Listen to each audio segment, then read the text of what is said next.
हम चाहे कि ये केस हम खुद लड़ी। ई रहल हमार बार ऑफ अटॉर्नी के रजिस्ट्रेशन।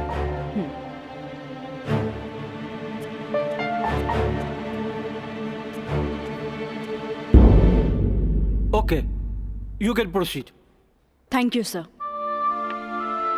आशीर्वाद दी। खुश रह। जा। मिलॉर्ड, बचाव पक्ष के वकील बार बार पूछा था रे कि 4 साल हम कहाँ रही।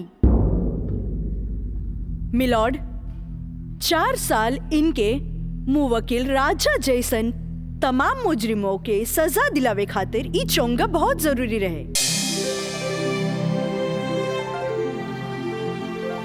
देखो छात्रों, विवाह के लिए किसी स्त्री को विवश करना, व्यभिचारित करना या उत्प्रेरित करना सेक्शन 366 के मातहत आता है।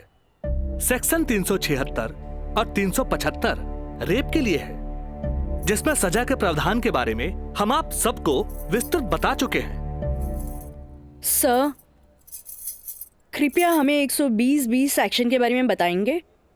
बैठो काजल, तुमने बहुत अच्छा याद दिलाया। अब तक आप लोग सेक्शन 362 और 361 के अपहरण से संबंधित प्रावधान के बारे में जाना। सेक्शन 120(b) भी 2 या 2 से अधिक व्यक्तियों के द्वारा कोई वैध या अवैध कार्य करने या करवाने को आपराधिक षड्यंत्र कहते हैं। ओह, टाइम इज ओवर। कल इसका विस्तृत ब्यौरा बताएंगे।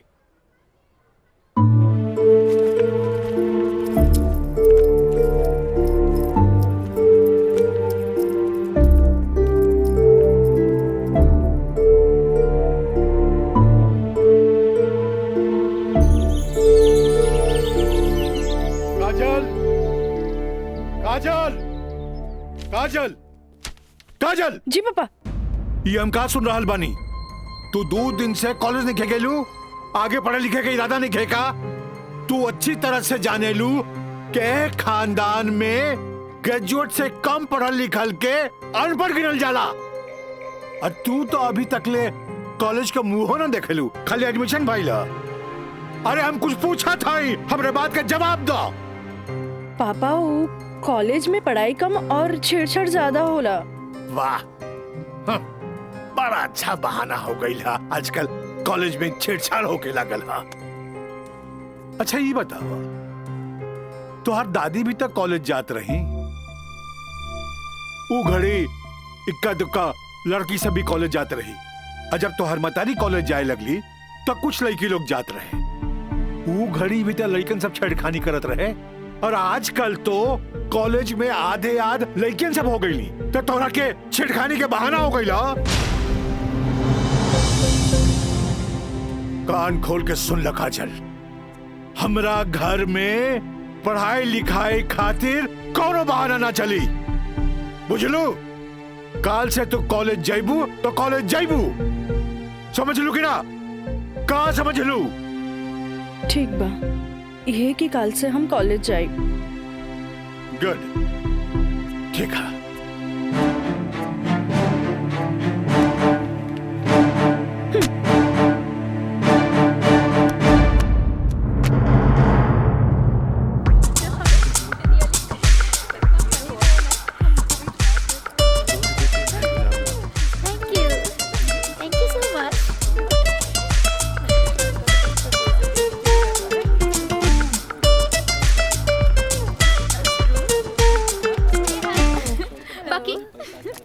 बात है, आज रोज डे के मौका पे पूजा तोहर हाथ में 5 गो गुलाब बा, जेमे की 3 गो पीला और 2 गो लाल बा। एकर मतलब तोहर 3 गो दोस्त और 2 गो प्रेमी है। और हमरा देखा, हमार हाथ में तो 1 गो गुलाब है, यानी कि हमरा चाहे वाला भी 1 गो है, जेकरा हमहू चाहिए। ओ, एकरा के तो देखा, एकरा हाथ में खाली 2 गो गुलाब के फूल है पीला। हाँ तो ठीक बाना, हमरा के प्यार व्यार के चक्कर में ना रहे के। तू आपन देखा, हाथ में बंडल भर पीला गुलाब, माने की प्यार ही प्यार बेशुमार। तोहरे के मुबारक हो। कितना प्यार के बेशुमार करत रहा तोहनी के। बाकी रोज डे के मजा तबे आई जब हमनी के प्यारी प्यारी सहेली काजल आई हैं। हाँ हाँ, काजल के बगैर तो तेरा रहले ना जाला। सही कहा था। अरे हाउ देखा, काजल तो होते बिया। अरे काजल, उन्हें कहा जाता रू? हमनी कखनी से तोहार यहाँ इंतजार करत रही। तोहार तबीयत तो ठीक बना? तू 2 दिन से कॉलेज ना आइलू? तबीयत की का है हमार, हम एकदम ठीक बानी, बस मूड ना रहे यही से हम कॉलेज ना आई नहीं। अच्छा ई बतावा, आज रोज डे पर एकदम तोर हाथ खाली खाली काहे बा? ना कोनो दोस्त ना कोनो प्रेमी? हमरा ई सब में कोनो इंटरेस्ट नहीं है। ई गुलाब के टोकरी तोहरा खातिर भेजले हूँ। ई के भेजले हो? राज बाबू बैंक साहब कहले हैं कि लाल गुलाब के टोकरी काजल के दे आवो। देख लू तोहनी के, आज हमारी प्यारी काजल पर कितना सारा प्यार बरसल वो राज बाबू से। लेकिन हम एक बात कही काजल, ई गुलाब के जैसन मुस्कुराइया, बाकी गुलाब के जैसन बनिया मत, काहे कि ई गुलाब के खुशबू एकर फितरत हा, तो मुरझाए लेकर किस्मत होला। तू ठीक कहलू प्रिया, ई राज के बच्चा के तो देखे के पड़ी। अरे देखे के पड़ी। ए भाई, मैच एकदम नजदीक आ गइल बा। बुझात नहीं खे कि हमनी के जीत पावल जाई, समझला? हे, हार के बात करे के बता जो अपना ससुर के घर, ससुर के नाती पहले ही हार के बात करता। ये देखा तारे, विक्ट्री है विक्ट्री, विक्ट्री हमनी का हो। अरे पिंटू, एकरा के बता कि हमनी जीतब की हारब? जब तक हमनी के टीम में राज बा, हमनी के केहू ना हरा सकेला। केहू ना हरा सकेला।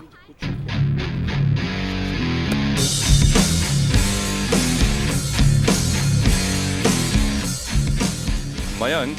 हाँ राज, जीत केकर होई? जीत तोहार हुई और के कर हुई।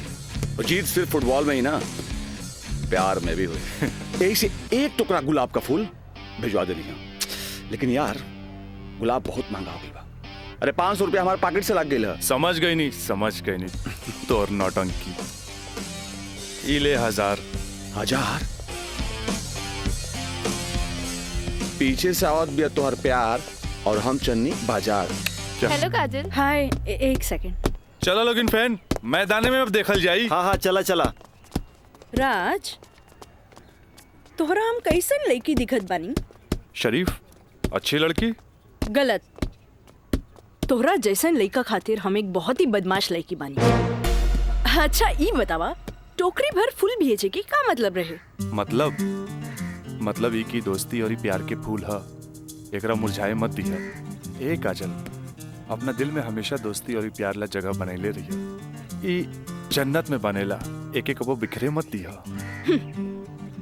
रिश्ता जन्नत में बनेला, बिखरे मत दिया। देखा राज, अब तक हम तोहार हर छेड़खानी के नजरअंदाज करत रही, लेकिन अब टोकरी भर गुलाब के फूल भेज के अपन अमेरिकी दोस्त जमावे लगला। तोरा पता नहीं कि हमार बाबूजी कोर्ट में पेशकार बाड़े और उनका वास्ता रात दिन गुंडा मवाली और पुलिस से होत रहेला, और ई भी जानला वो गुस्सेल भी जरूरत से ज्यादा बाड़े। वो तो हम तारा के देखते बुझ गल नहीं। वो थोड़ा सा हम तारा प्यार मोहब्बत का दिखा देनी, तू तो हमरा के गुंडा मवाली के लाइने में खड़ा कर देलू। देखा, हमरा ना चाहिए ऐसा प्यार व्यार जेकरा खातिर हम अपन सहेली के बीच में मजाक बन जाई।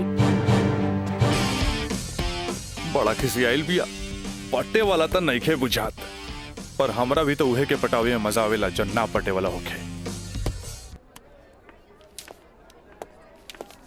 पेशकार साहब। अरे मिथिलेश, बैठा बैठा। Thank you.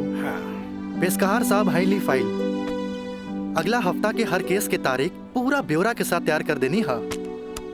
भाई वाह, एगो साइंस के स्टूडेंट होके तू सिविल कोर्ट ज्वाइन कैला, हमार फाइलो तैयार कर देला जी।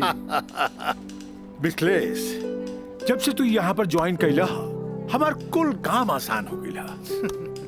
एगो बात कही सर, रउआ अखिलेश आ हम मिथिलेश, राउर काम के तो डंका बजिए रहल बा। अब हमरो तो कुछ सेवा करे दी। जानी ले, एमे हमरे फायदा बा।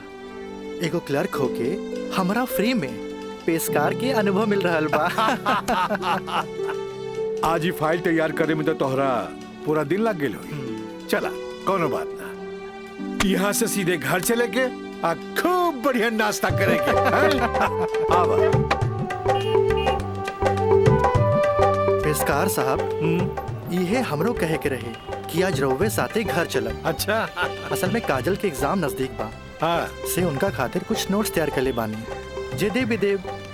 अच्छा अच्छा अच्छा, तो यही से काजल के फोन आए रहे कि आज लिट्टी चोखा बनौले बानी। मिथिलेश बाबू के भी साथे ले आई है।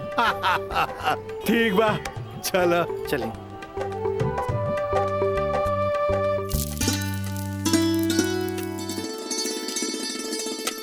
काजल। हाँ माई, बेटा तनी है बैगनवा देख तो।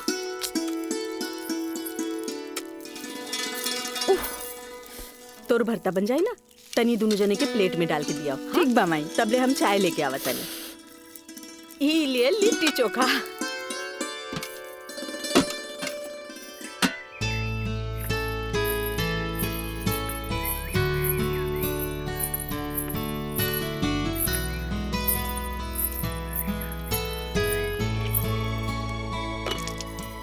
का काजल, कैसन बारू? हम ठीक बानी। नोट्स लेनी की ना? अरे कैसे ना लेती, तहरा हाथ के पंजाबियन के भी फेल करे वाला बैंगन भरता जी खाए के रहे। ठीक कहला मिथिलेश, अपने काजल के हाथ के बनावल भरता के कारण ही सगरो रिश्तेदार के आवन जावन लागल रहेला जी, वरना ये मोबाइल का रिश्ता नाता के अलगे ही कर देला सर। जी बिल्कुल सही कहनी। काजल, हाई ला अपन नोट्स।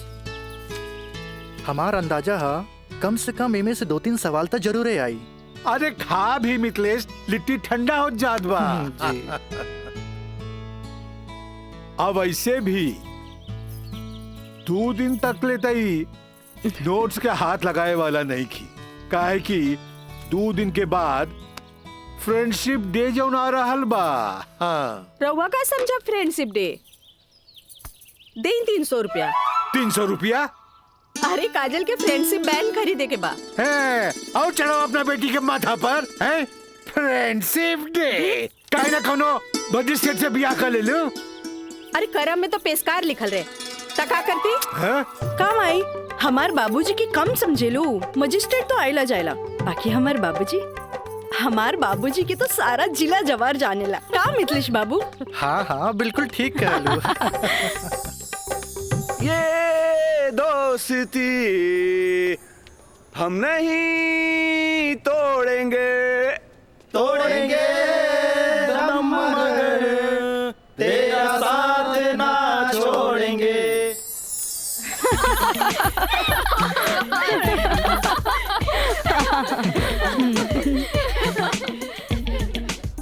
फूल बन के मुस्कुराना भी जिंदगी है, मुस्कुरा के गम भुलाना भी जिंदगी है। क्या बात है। तब मिल मिल के दोस्ती निभाना भी जिंदगी है।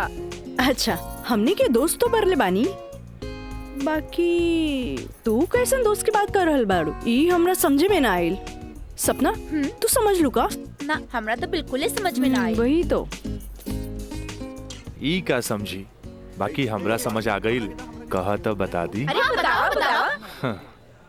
दोस्ती हर चेहरा के मीठ मुस्कान होखेला, दोस्ती ही सुख दुख के पहचान होखेला। वाह वाह वाह। अगर रूठ भी जाए कोई दोस्त त दिल पे ना लेवे के, काहे की दोस्ती त सुख दुख के पहचान होला। और हमार मानना बाकी अगर कोई सच्चा दोस्त रूठ जाए तो ओकरा के त मना लेवे के चाहिए। बिल्कुल सही। बाकी हम एक कर जरूरत ना समझी, काहे कि बुरा दोस्त कोयले के समान होकेला, गरम होके तो हाथ जला देवेला और ठंडा होके तो हाथ काला कर देवेला। बड़ा आए दोस्ती समझावे वाला। तू लोग सुना इनके प्रवचन, हम जाता अरे तनी रुका तो।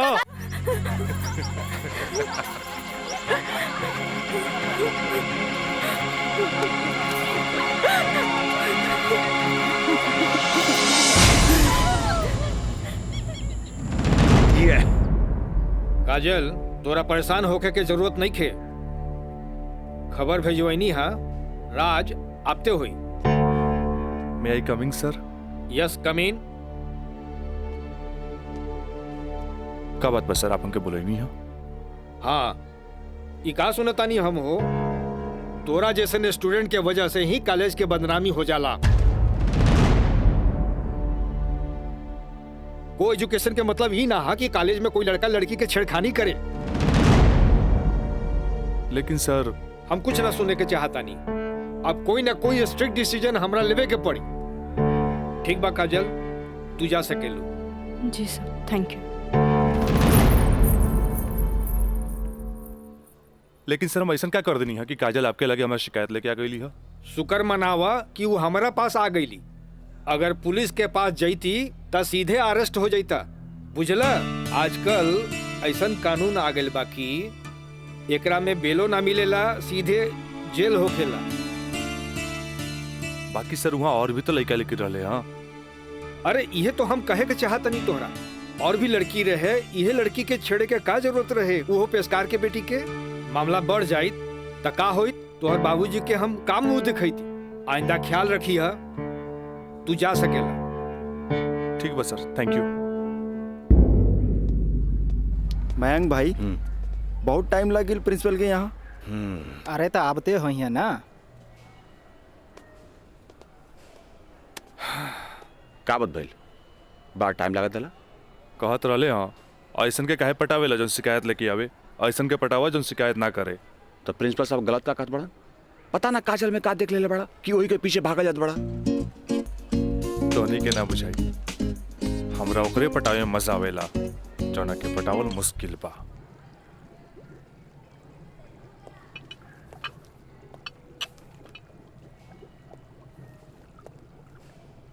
क्या हो रहा है? जी सर। ए पिंकी, हाँ रिटन एग्जाम तो बढ़िया गए, बाकी लागत है कि प्रैक्टिकल तो हमरा ले डूबी। हमरा तो बहुत बढ़िया बा। बस एकरा में से नापे के बा और एमे लिख लेवे के बा। अच्छा बतावा, का करी? इसमें का डाली? एकरा में ई एसिड डाला। ये? हाँ। पक्का? हाँ।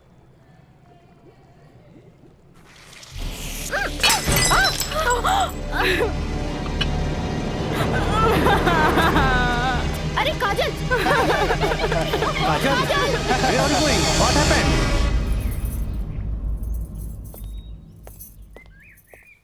प्रणाम माँ जी। प्रणाम, बैठा। अकेले पेशकार साहब कहाँ रह गइलन? उहे बतावे के बा जे आज उनका कचहरी में देर होखी। अच्छा अच्छा। काजल के आज प्रैक्टिकल के आखिरी एग्जाम रहे, से पूछे के बा कि एग्जाम कैसन गईल। अब देखा बहले तो ऐली ना, कैसन जाए का जाए कुछ समझ में नहीं ख्यावत। अभी औते हुई ई देखा। अरे का? अरे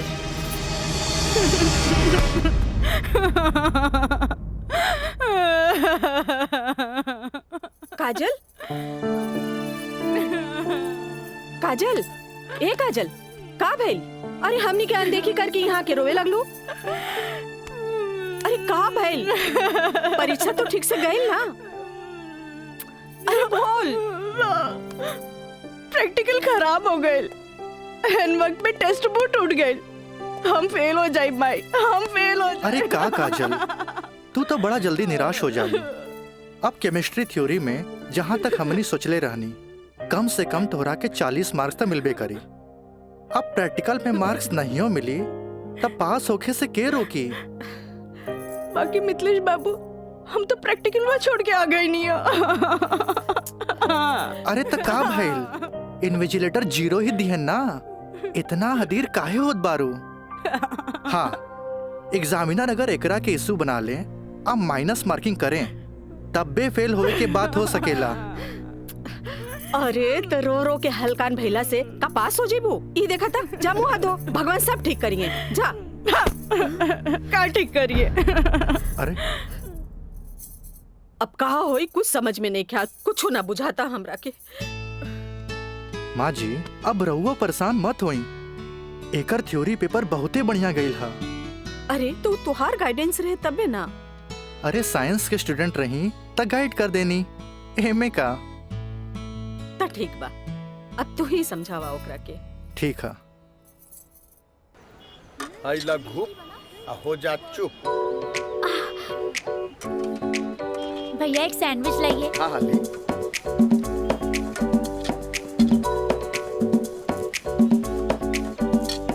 मुझे भी तो दो। और तीखा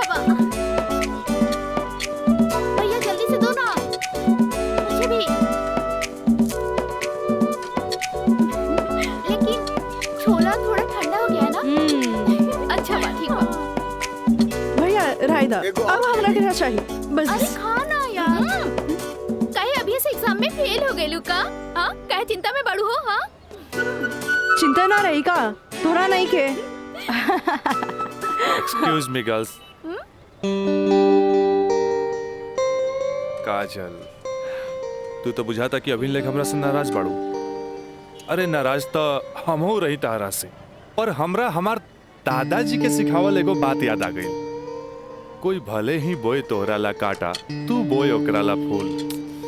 देखा काजल, तू तो प्रिंसिपल साहब से जाके हमार शिकायत कर देलू, पर हमरा हमार दादाजी के सिखावल उ बात याद आ गई। भाई तो उनकर पोते नू, हम जकरा चाही लेनू ओकर पूरा ख्याल रखी ले, है ने? देखा है ने? और ये बात के पता तोरा बड़ा जल्दी लग जाई, बुझाइल? गर्ल्स, आप लोग के रिजल्ट आ चुकल बा। अच्छा। और ये क्लासरूम में आप लोग का रिपोर्ट कार्ड बांट रहल बा। जाई? चल चल जल्दी चला। अरे जल्दी चला चल। ए काजल, कांग्रेचुलेशन, आपके केमिस्ट्री के प्रैक्टिकल में 20 में 20 मार्क्स मिलल है। Mister Raj, for your kind information, हम केमिस्ट्री प्रैक्टिकल एग्जाम ही छोड़ देनी है। ऐसे अपन कांग्रेचुलेशन अपने पास रखी। हाँ। Roll number 31। यस सर।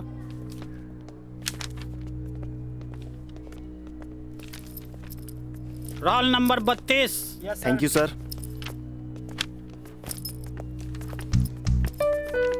Roll number 33। यस सर। Roll number 34। यस सर। Roll number 35।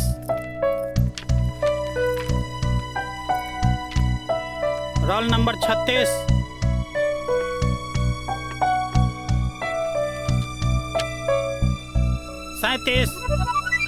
Roll number 38।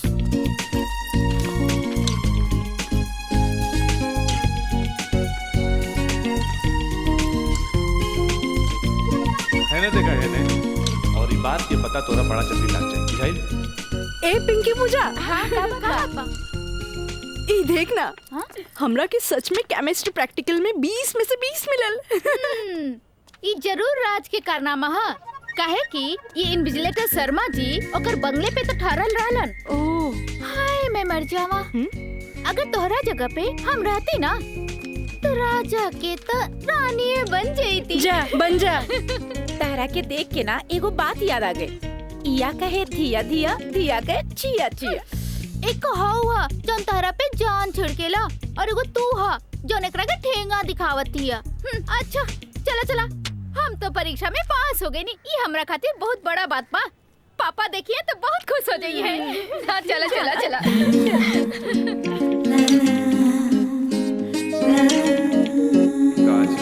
दादाजी के सिखावल एगो बात याद आ गई। कोई भले ही बोए तोहरा ला काटा, तू बोए ओकरा ला फूल। ई ले, अरे भाई अपोजिट टीम आ गई बा, हमनी के का होई? अरे आ गेल त का भइल हो? अभी तो टाइम बानू मैच में। टाइम बा त का एहिजे बैठ के टाइम पास करबा? ए जब हमनी के मैदान में जाएम नु तो देख के थर्रा जाइलो, ठीक बा? अब चला जौन होई तो मैदान में देखल जाई, उहे देखल जाई। चलो राज भाई बॉल दे। तोहनी के इतना हड़बड़ी बना तब बड़ा सन हम आवाता नहीं। चलो लोग, चलो आवा।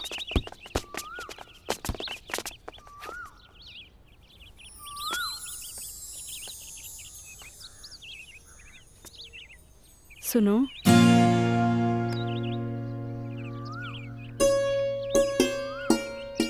सॉरी राज,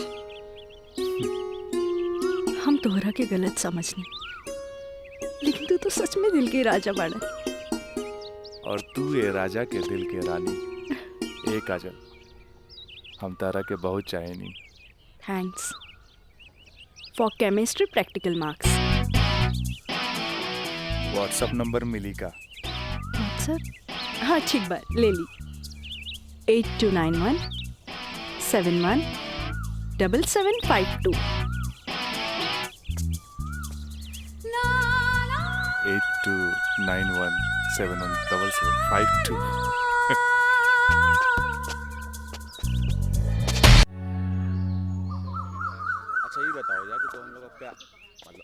प्यार कब से चला था? काजल बताओ ना। बाय।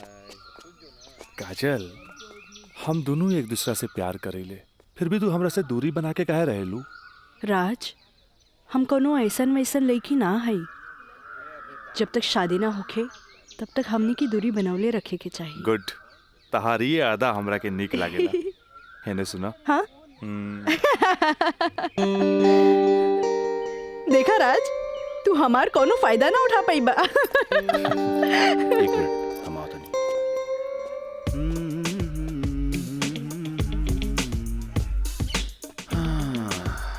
राज यार एगो बात बताई। काजल अब यार हमरा के भी अच्छा लगेगा यार।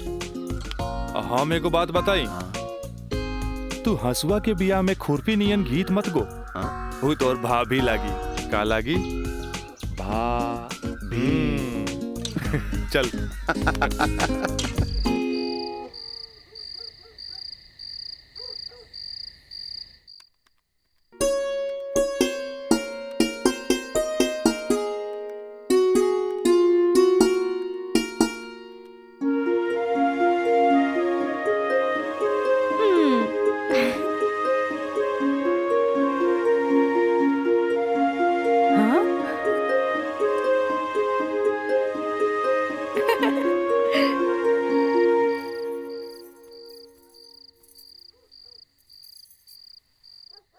घर के सब काम निपटा ले लू? हाँ। ब्लड प्रेशर के ई लोसर एज खात खात रउआ के सालन बीत गए। अरे एक बेर डॉक्टर से पूछ लेती कहीं गोलियां तो ना चेंज करे के बा। एकर साइड इफेक्ट भी होला। एक बेर हमार बाबूजी के पैर ऐसे ही सूज गए रहे, जब गोली चेंज भइल तो एकदम ही ठीक हो गए। तू हमार कितना ख्याल रखेलू? अच्छा ये बतावा, तू अपन थायराइड के गोली खा लू कि ना? अरे कहाँ खाइला, 3 दिन से तो वो खत्म हो गई बा। का गोली खत्म हो गई? तू हमरा का बतैलू ना कि गोली खत्म हो गई? अरे तू मरबू, तू एक दिन जरूर मरबू। फिर हमरा से ये ना कहिया कि हमार ख्याल ना रख ले। अरे जब मरिए जाए तो कहा बोला? तब तू का चाहेलू? हम जिए थे जी मर जाएं? दहाइला आज के बाद हम हो दवाई ना खाई। राउर पारा चढ़ गई। हाँ? तलवा के लहर माथा पर चढ़ गई। अरे तलवा के लहर माथा पर ना चढ़ी तो क्या हुई? तू दवाई ना खाइबू तब बिस्तर पकड़बू, फिर घर के चूल्हा चौका घर बाहर के देखी? अरे हमरा तक कचहरी के काम से फुर्सते ना मिलेला, फिर बैठ के तुम्हारी सेवा के करी? अरे के करे कहा था सेवा? मत करब, मरे दे, मत ले बापन कचहरी से छुट्टी। तू तो यही चाहता रू कि समाज हमरा के रनवा बन के फिरत देखत रहे। हे भगवान माफ करी हमरा के। अरे तू हमरा के माफ करा। जाई। अब हमरा कोनो जुगाड़ करे के पड़ी। काजल। हाँ काजलवे के माथा चाटी। काजल, काजल जी का करता रू? पढ़ाई करत रही, वो इंटरनेट से कुछ नोट्स लेत रही। ठीक है काजल, तो क्या हमार क्रिया आज से तो हाथ ड्यूटी है कि तू अपना माई के रोज भोरे भोरे थायराइड के गोली देबू। अरे वो तक खुद मरी है और हमने सबके भी मार दी है। कॉलेज जायलू ना? जी बाबूजी, लाइब्रेरी में पढ़ाई खातिर कल संडे है, फिर भी हम जाए। ठीक ना बाबूजी? गुड, वेरी गुड, ऐसा ही पढ़े के चाहिए, तब तरक्की करबू।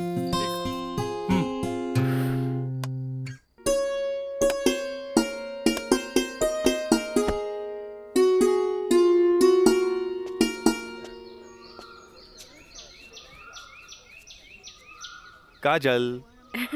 Thank you. काजल, हम दोनों एक दूसरा के बहुत चाहिए, पर जब हम हमरा फ्यूचर के बारे में सोचिले तो हम देखिले कि हमार बाप के पास बहुत दौलत बा। उनकर दौलत के संभालत संभालत हमार जिंदगी गुजर जाई।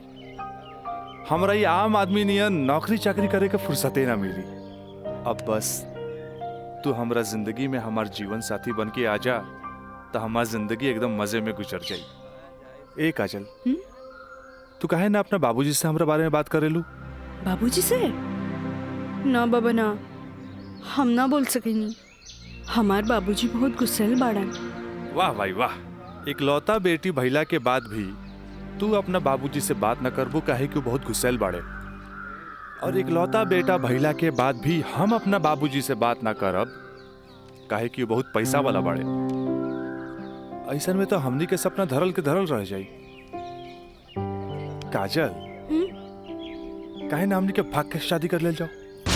बिना बतैले भाग के शादी कैसे कर सकिनी? हाँ काजल, हफ्ता भर के तो बात रही, हमनी के भाग के कहीं भी शादी कर लेल जाए और ओकरा बाद अपना अपना बाबूजी के बता देहल जाई। सोचत का बाड़ू तारा से ऊंच कूल और धनाट घर के हई, जब तू अपना बाबूजी के बतैबू नु तो ना कर पाइए, और हमहू जब हमरा बाप के बताएब कि हम भाग के शादी कर ले बानी तो नाहियो चाहते हुए भी तारा के अपना बहू के रूप में अपना ली है। ए काजल, हम तारा बिना एक पल भी ना जी सकीले। ठीक बा, हम कोशिश करो। इनु भइल बात। अब छोड़ा हम बाय।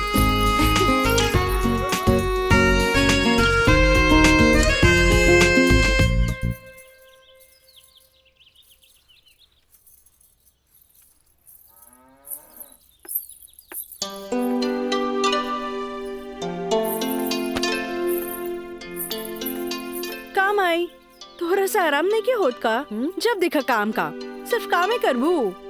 हमारा आराम के छोड़, ई बता हमरा से तोरा के का काम पड़ गई जे हमारा आराम के सोचे लगली? काम आई, हम तो हमेशा सोचनी ना माई। कॉलेज से एक हफ्ता एक्सकर्शन खातिर हमनी के हजारीबाग जाए के बा। हम डैडी से ये बात नहीं के बोल सकत, परमिशन दिला दे ना माई प्लीज। हमरा के मजौवा के समझ ले ली का? हाँ, अरे हमहू ग्रेजुएट बानी, ई होली में तोरा के कौन कॉलेज लेके जाता? वो होली तो मार्च में पड़ी, अभी तो फरवरी चल रहा बा। एक के हफ्ता की तो बात बा माई, प्लीज माई प्लीज। अच्छा, तोर बाबूजी आज ऑफिस नहीं खे गइलन, मिथिलेश के संगे बैठल बाड़े, कौनो शादी में जाए के बा। चल कोशिश करत हन। थैंक यू भाई। मिथिलेश, ऊ कहल जाला ना कि हाकिम के अगाड़ी या घोड़ा के पिछाड़ी ना रहे के चाहिए हैं?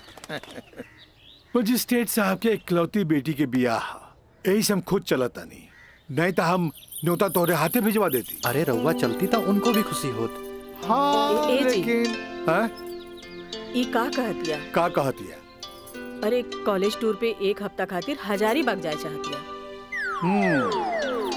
ये एजुकेशनल टूर आके पिकनिक? एजुकेशनल टूर अच्छा। बोली ना। ये तो निम्मन बात हो सर। स्टूडेंट्स के बाहरी दुनिया देखल उतने जरूरी है जितना विषय के ज्ञान। ठीक है, एजुकेशनल टूर था मैं अलाउ करता नहीं, बाकी नो मटर गस्ते ओनली पढ़ाई। जी पापा। ये बतावा ये सब में कितना खर्चा आई? 2-3 हजार पापा।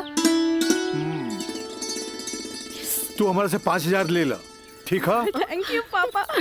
चलो तू हमरा के दिखावा कि वो न्योता के कागज तैयारी हाँ, के लिए बांध देले बानी। चलो आए। मिथिलेश, हम आवत हैं, बैठो। जी सर जी।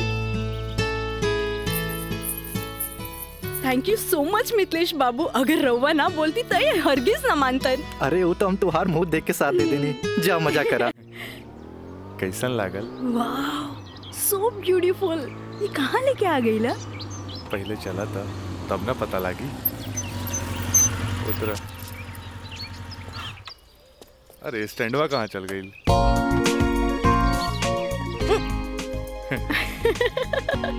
बड़ा धांसू सजीले बा। हाँ चला चली।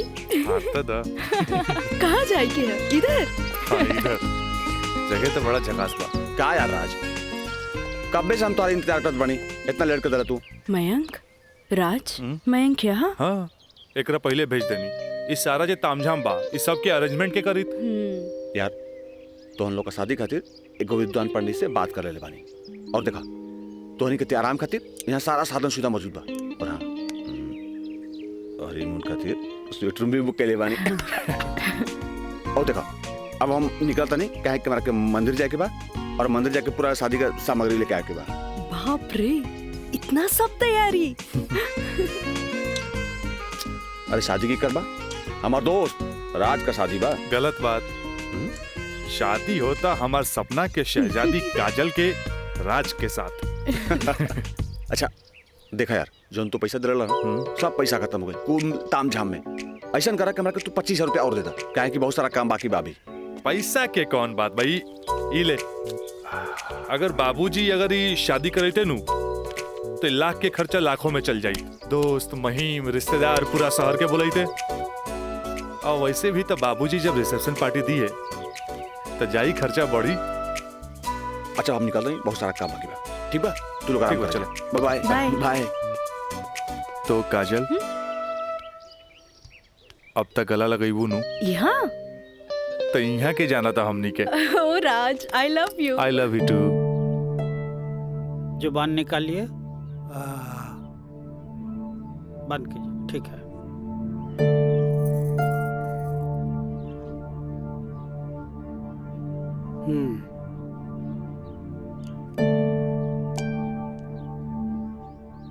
सांस लीजिए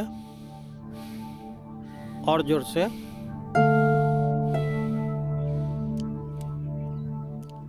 घबराए के कोई बात नहीं खे। ऊपर के बीपी थोड़ा बढ़ गई है। अच्छा। से लागता कि काम के प्रेशर ज्यादा बा। जी नया मजिस्ट्रेट आइले हाँ से कुछ ज्यादा ही फाइल इनके हवाले कर देले हाँ। ठीक है, ठीक हो जाई। अभी आंख लगल बा 100 दिन का के। और हाँ, पानी पियावल करी, काहे कि पानी पियला से पेशाब यानी यूरिन पास हुई तो रिलैक्स हुई है। जी जी। बाकी दवा वही चली। जी डॉक्टर साहब। जी डॉक्टर साहब, हाई ली अपन फीस। ई का करतानी, जे आदमी पेशकारी में हमरा से कहियो फीस ना ले ले, उनका से हम फीस ली रह दी। डॉक्टर साहब थैंक यू, थैंक यू। प्रणाम डॉक्टर साहब।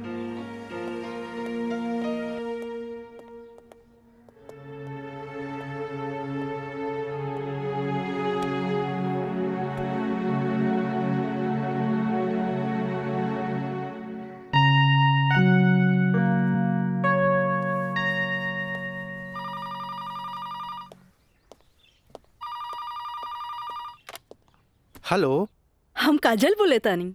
हाँ काजल बोला, कैसन बारो? माई बाबूजी कैसन बाड़न? बाबूजी के तबीयत खराब बा। बीपी बढ़ गई हा, से सुतले बारन, उठाई का? हाँ, नहीं छोड़ दी, यहाँ सब ठीक बा। आप कैसन बानी? हाँ हम तो ठीक बानी। माई के बुलाई का? ना, रहे दी, आके हम सरप्राइज दे। Okay bye. Okay bye. केकर फोन रहे? काजल के। अच्छा। वहाँ के ठीक बारी। अच्छा। खोज खबर लेत रही। अच्छा माँ जी, हम चलत तानी, सांझ के फिर से आ जाए। ठीक बा।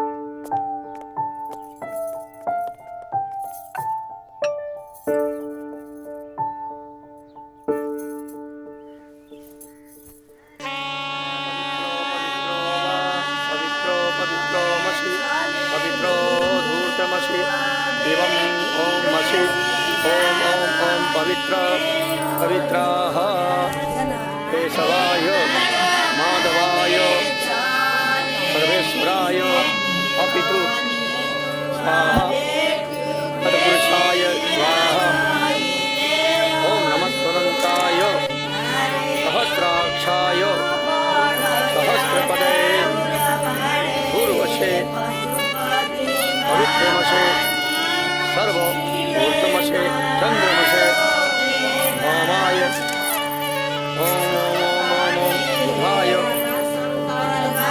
ओम पवित्रो वा पवित्राय नमः सावित्रे नमः पवित्रे नमः तत्पुरुषाय सर्वेश्वराय नमो नमः ऊर्ध्वमशे पवित्रमशे सर्वमशे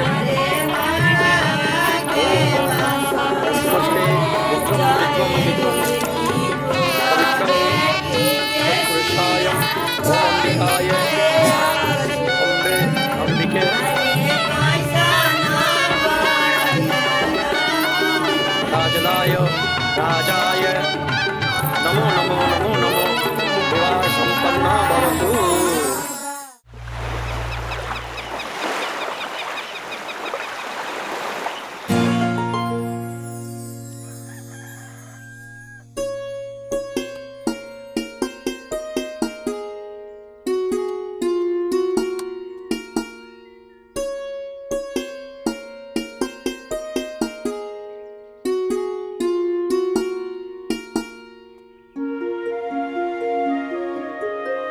काजल काजल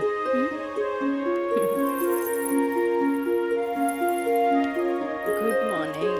गुड मॉर्निंग। उठे के मन तो हमरो ना करत रहे, पर खाली सुतल रहला से जिंदगी ना नु चली। चाय ले लो, गर्मा गर्म चाय। मयंक अपने हाथ से बनेले बन। ए ओ कुछ ना, सिर्फ भाभी खातिर। और ई गर्मा गर्म चाय। काजल, इस शादी ब्याह में कुछ ज्यादा खर्चा हो गई। हमरा घरे जाए के पड़ी। वो कहा कि अपने बाप से कुछ पैसा भी ले ले और उनका के इस शादी ब्याह के बारे में बता के पटा भी ले। आखिर तेहरा के ले जाके उनका आशीर्वाद भी तो दिलावे के बा। लेकिन तबले हम कहाँ रहब? अरे यहाँ रहबू, तहारी देवर बानू मयंक। हाँ? का मयंक, भाभी के ख्याल रखबे ना? बिल्कुल बिल्कुल ख्याल रखब। ये ले पैसा। अरे और वाह। यहाँ के सब बिल उल चुका दिए। बिल्कुल भाभी, टेंशन ले लगा, कोनो जरूरत नहीं के। हम बगल वाला कमरा में बाड़ी। और हाँ, तू चाय पी के फटाफट फ्रेश हो जा और जन खाए पिए गई ऑर्डर दे दिया। ठीक ठीक बा। और हम रात के छोड़ के यूं आवता नहीं। तू चल, हम आवता नहीं। चल। ए काजल, अरे हैने आवा। कल साझे लिख के तो बात बा, हम यूं गई नहीं यूं आई नहीं। और वैसे भी अब तहरा बिना हमार मन कहा लागी। अब जाई भी और जल्दी आई। ठीक बा।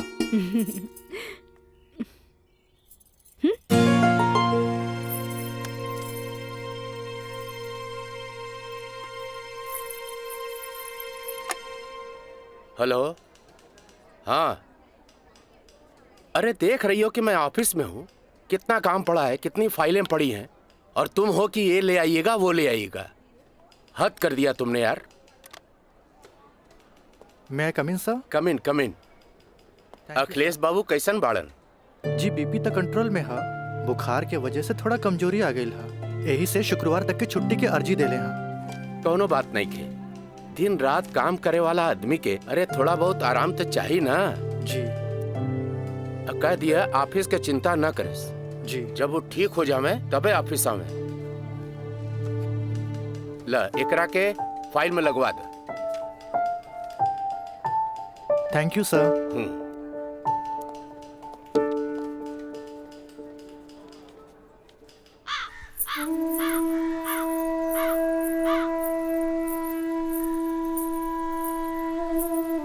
अरे भाभी, आइए बेटी। भाभी, क्या बात बा? बड़ा परेशान लागत बानी। हम राज के फोन लगा लगा के थक गए नहीं। कभी डेड टोन मिले था तो कभी आउट ऑफ कवरेज एरिया। तोरा पास उनकर कोनो लैंडलाइन नंबर बा?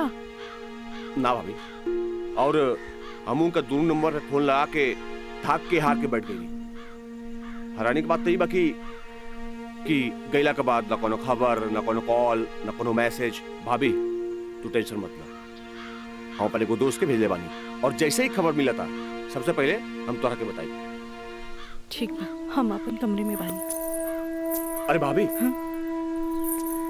घबराए कोनो बात नहीं की, हम बानी ना।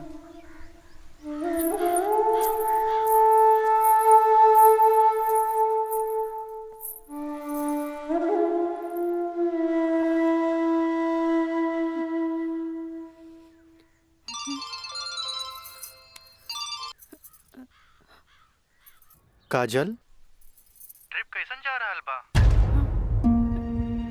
ट्रिप ठीक बा। का बात बा?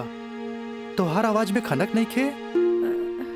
नहीं, ऐसा कोनो बात नहीं खे। हमार मतलब सब ठीक बा।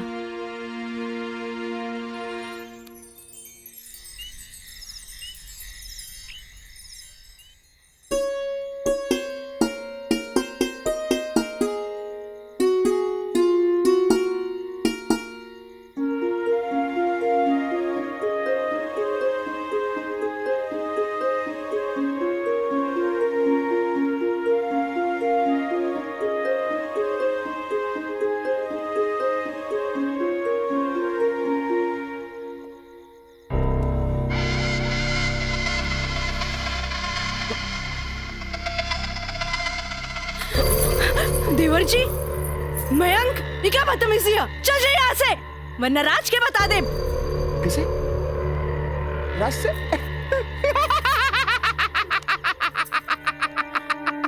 यहाँ से। वो भाग गए। आवेला नहीं खे। हाँ? तोरा क्या पता? हाँ? ये भी कुछ हो रहा बना? सब ओकरे प्लान के तहत हो रहा बा। वो तो तोरा के भोग के और भौरा जैसे चूस के भाग गए। काजल, पता बा जब तो के पहला बार देख ली तो पहली नजर में हमके पसंद आ गई। हम तो के दिल से चाहे लग रही। काजल, आज दिल से चाहे लग रही। तुझे कहा तारा कहो सच बा? सच ना, 16 आना सच बा। ये बात हम तुझे बहुत पहले बता दी थी, लेकिन क्या करी, ये मेरी हमार मुंह बन के तरस। देखा, तू गरीब, हम गरीब, हम तो क्या अपने काजल? हाँ, हमसे ब्याह कर ला, हम तो क्या अपने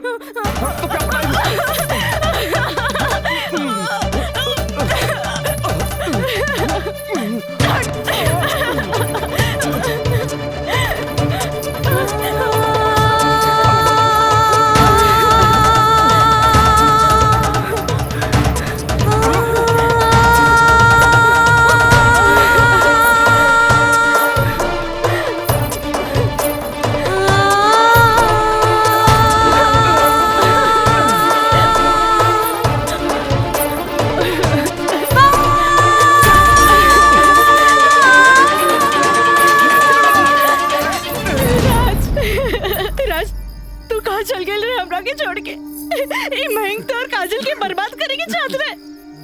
तो बोले कहीं नहीं कि राज बोली ना। हम जहाँ भी गए रही तोरा का मतलब बा? और ये मयंक वैसे भी तोरा सारा के सारा सच्चाई बता देले होई। ये हमार बदला है काजल, बदला। प्रिंसिपल से शिकायत करके ते हमरा के पुलिस और कानून के धमकी तो दिला देले रहलिस, पर अब ब्याहता बन के सुहागरात बनेले बाड़ी। एकरा के छेड़खानी और रेप के नाम तो नानू दे सकेली।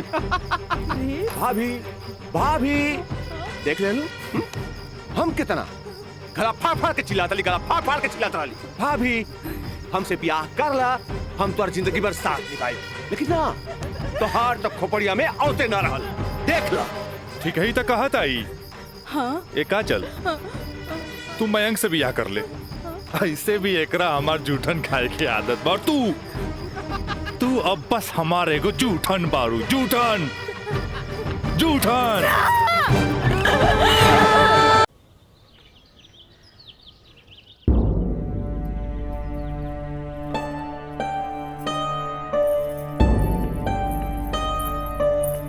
काजल, काजल, कहाँ भइल माई बाबूजी के?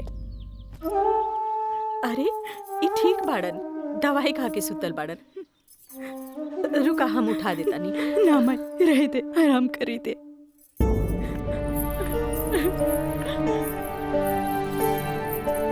काजल, का भइल सर? सर का भइल?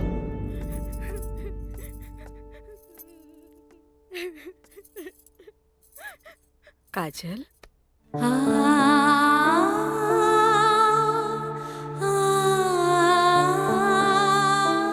अरे इतना रोवे की कोनो जरूरत नहीं है बेटी। तोर बाबूजी ठीक बाड़न। अरे वो तो बुखार के कारण ब्लड प्रेशर बढ़ गए रहे। इतना परेशान मत हो, इतना परेशान मत हो माई। हमरा से बहुत बड़का गलती हो गई। हम एक्सकर्शन में ना गए रहे, बल्कि हम अपन बॉयफ्रेंड के साथ गए रही। और वो हमरा के दगा दे गए।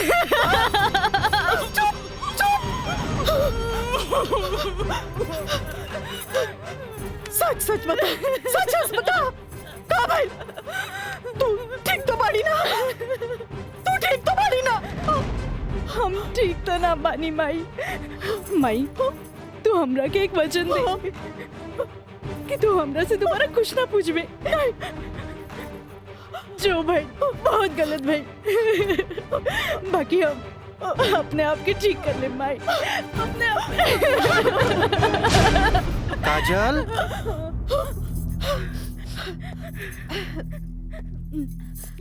काजल, बाबूजी तोरा के बुलावत आ रहे।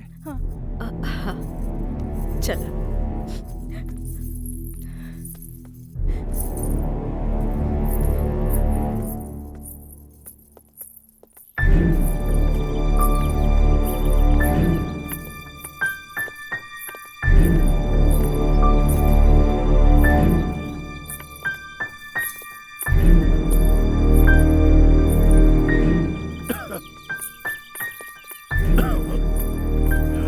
प्रणाम बाबूजी।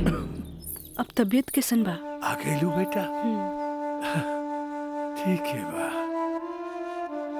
तू बतावा तो ट्रिप कैसन रहा और अब आगे पढ़े के का प्लान बा बेटा?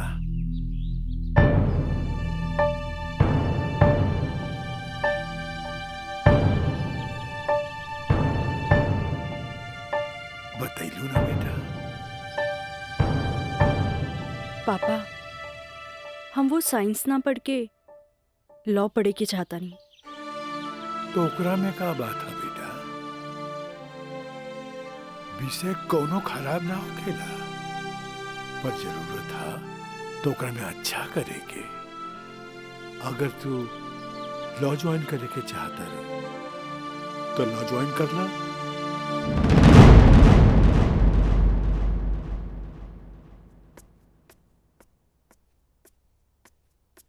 का काजल बेटिया, तबीयत ठीक बानू?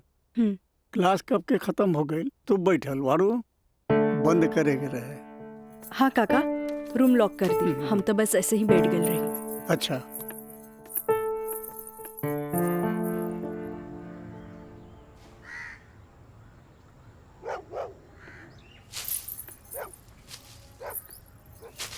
काका,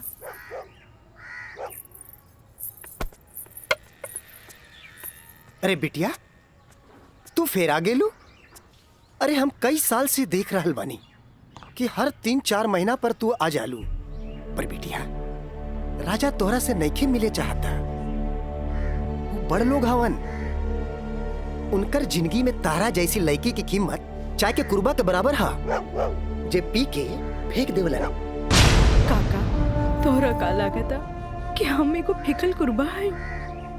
नहीं बिटिया नहीं, ऐसे बात नहीं की। जे हम देखिला से बताइनी बिटिया, हम उनकर घर के नमक खैले बानी। फिर भी जब जब तू आयलू हम उनका बताइनी, पर राजा बाबू है कि एक कान से सुनेला और चल जालन। पर बिटिया, हम वहां के नौकर हैं। फिर भी अगर हम तारा काम आ जाई ना तो हम अपना एक बहुत खुश नसीब समझब। काहे कि तू जब जब आवे लुनू हमारा देखल नहीं जाला बिटिया। काका, अब की बार उनसे कह दियो कि काजल आखिरी बार आयल रहे। एगो घड़ा रहे जेकर पानी ऊपर तक भर गई।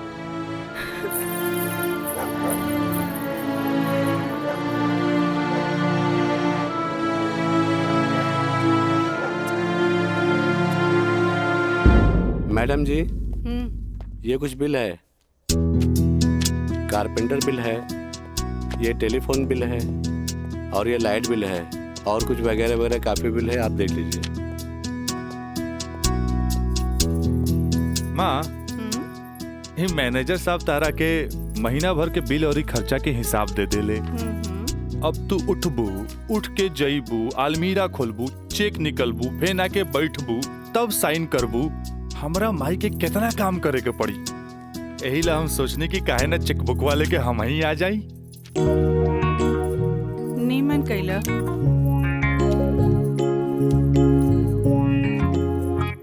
अच्छा, तो तू एम्मा अपन 50,000 का चेक पहले से भर ले बाड़ा। तभी तो हम समझे कि माई के इतना मस्का काहे के। माई, अब तू ही बताओ कि इतना अमीर बाप के लड़का हई तो दोस्त महीन के टाइम टू टाइम पे पार्टी तो देहे के न पड़ी। ना देव तो हमरा बाप के ना कट जाए की ना। का मैनेजर साहब? बिल्कुल राजा बाबू। जी। ले अपन बाप का ना कोच कर। इनू भाई हमरा दुनिया के सबसे बेस्ट माई वाला बात। Love you Mai. मैनेजर साहब। जी मैडम। इस सब रसीद आप एक साथ पूरा बिल कह के हमरा के दें। हम एक एक गो चेक काट देते हैं। जी मैडम। ठीक है? जी मैडम। हमरा ई बात के बहुत खुशी बा कि रउआ लोग हमार ग्लोबल कंपनी में इन्वेस्टमेंट करे के चाहता नहीं। ये हमरा खातिर बड़ खुशी के बात बा। बाकी हमरा भी कुछ देखे के चाहिए ना कि हम दिन दुगना रात चौगुना करके रउआ लोग के पैसा लौटा दे ताकि मार्केट में हमार साख बनल रहे। Of course. Excuse me gentleman. बाबूजी। हाँ। आप हमरा से वादा कैले रहनी कि आप हमरा नया कार किन के देब। अब हम खटारा हम ना चलाएं, बुझाइल नु? I want new car, okay? Yes, Raja is right.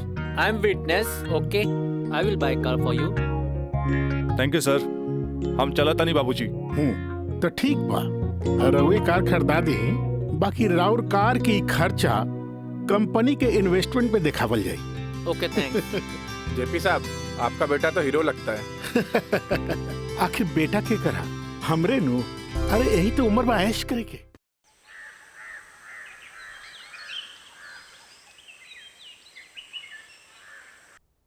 काजल जी। तारा के देख के हमें 4 साल पहले के काजल याद आवतिया। याद है तारा के? मिथिलेश के साथ डरत डरत तू हमरे चेम्बर में आ ललू लॉ कॉलेज में एडमिशन खातिर हैं? ई कानून के पढ़ाई कैसे एगो लड़की के बहादुर और समझदार बना देवेला। काजल हम चाहता नहीं कि पहला केस तू खुद अपने लड़ा, कैसन रहे? लेकिन सर। तू घबरा मत, हम तारा बारे में केहू से कुछो न कहनी है। देखा ये वकील लोग अपने क्लाइंट का सिक्रेसी अपने साथे चिता में ले जालन। बैठा। हाँ तो केस ये है कि मुवक्किल एक गरीब लड़की है जेकरा के शादी का झांसा दे के पहले भोगल गई और बाद में जूठन की तरफ फेंक दी। वो दहेज के केस न कर सकत रहे काहे कि वो गरीब रहे। वो रेप के केस न कर सकत रहे काहे कि वो अपने घर वालन के मुंह पर कालिक न पोते के चाहते। वो प्रताड़ना का केस भी न कर सकत रहे काहे कि वो घर में कब्बो रहली नहीं। अब वो है मुवक्किल का केस तो के लड़के। अब वो है गरीब लड़की का केस एक पढ़ा लिखल समझदार वकील के लड़के। काजल, हमरे नजर में तू एक मर्द लड़की बाड़ू। हमें फख्र बा कि तू हमारे असिस्टेंट बाड़ू। आई एम प्राउड ऑफ यू बेटा। जी सर, थैंक यू।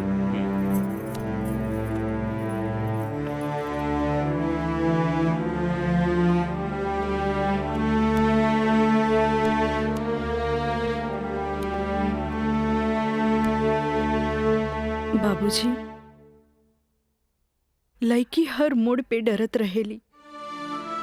अकेले होके तो सुनसान से डर, भीड़ में होके तो लोगन के डर, जब हवा उड़े तो दुपट्टा उड़े के डर, केहू घुरे तो ओकरा आग के डर, बचपन में माई बाप के डर, बड़ होके तो भाई से डर। सिर्फ डरत रहेली, तब तक डरत रहेली जब तक ओकरा जीवन साथी न मिल जाए। और हमार जीवन साथी तो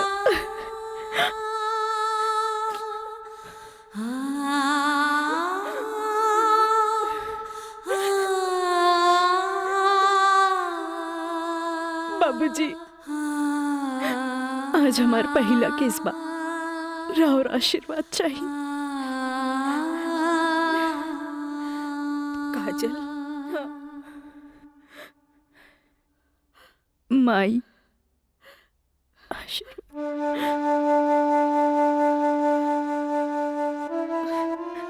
तोरा के वचन तो हम दे चुकल बानी, कुछ ना पूछेगे। बाकी जौन काम में तू लगल बाड़ा हमारा आशीर्वाद बा तोरा के कामयाबी हासिल हो।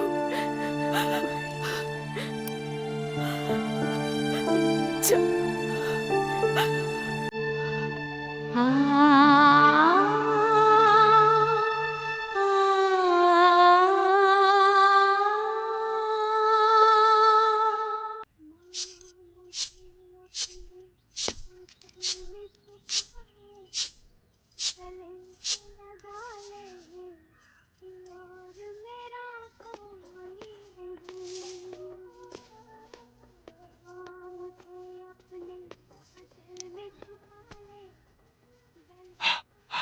माई हमरा के 7,000 रुपया चाहिए नौकरी का फार्म भरे के बाद। का है वो तो हाथ दोस्त राजा वो ना करेगा तोरी मदद। भाई अब हमारा के केहू को मदद की जरूरत नहीं है, खुद नौकरी करे के बाद, कमाए के बाद, कुछ बने के बाद।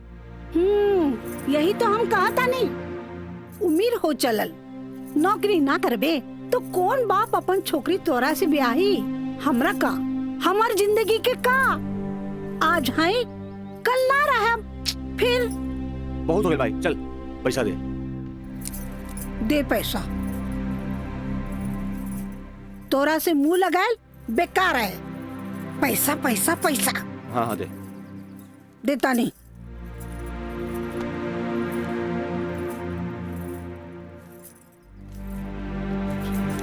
कितना? हम गिन ले ली, दे 500 और दे। ना नहीं 500 और दे। का है 3,500 चाहिए। देनी ना।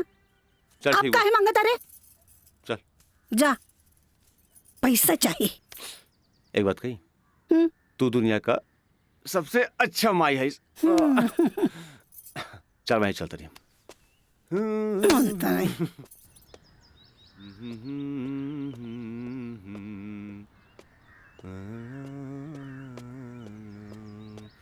मयंक काजल तू इतना दिन बाद यहाँ? हमरा तोरा से कुछ बात करे के बा। चलो कर बेटा। यहाँ ना, चलो कॉफी डे में बैठल जाए। Coffee day? अरे सोचा मत, हम पियाई कॉफी तोरा।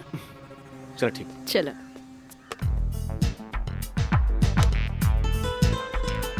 इला। Thank you. पिया ना।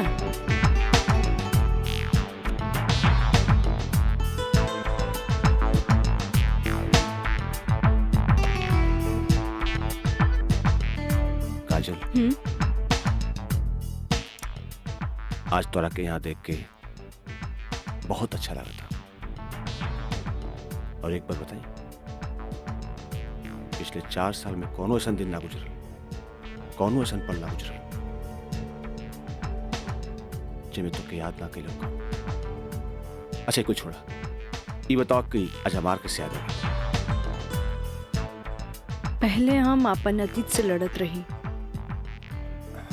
लेकिन अब हमरा लागता कि हमें सेटल हो जाए के चाहिए। बाकी तो ही बा कि के अपना ही हमरा के। अगर तुके प्रॉब्लम ना होके तो हम तोहरा के अपनाए। लेकिन हम गरीब हैं। अरे तो हम कौन अमीर बानी? हम तो गरीब बानी। हम और तू चाहिए तो अमीर हो सकत हैं। वो कैसे? हमार साथ दे के। जिंदगी भर साथ दे। ऐसे ना, प्रॉमिस करा। प्रॉमिस। चला। चला। हाँ।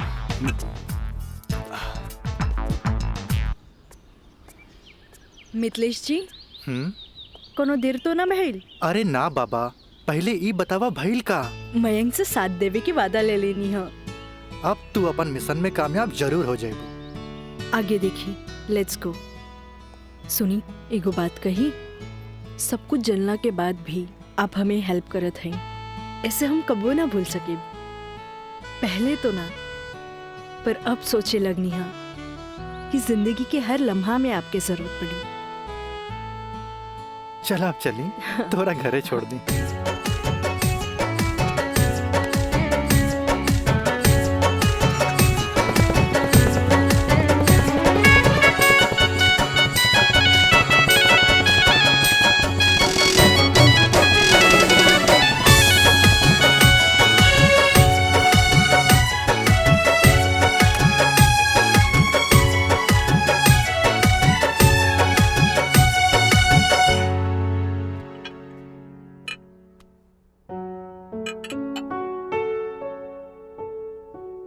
सुनी, एगो बात कही, सब कुछ जलना के बाद भी आप हमें हेल्प करत हैं, ऐसे हम कबो ना भूल सके। पहले तो ना, पर अब सोचे लगनी हा कि जिंदगी के हर लम्हा में आपके जरूरत पड़ी। खाना लगा दी? ना भोला, आज तक ऐसा ही पेट भरल है। आज ना खाई बपने? ना। ठीक बा।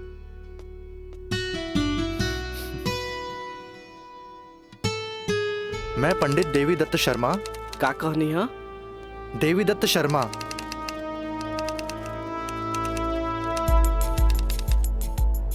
सत्रह मई के भाईल। अच्छा भैया तनी जल्दी करी, देर होता। दी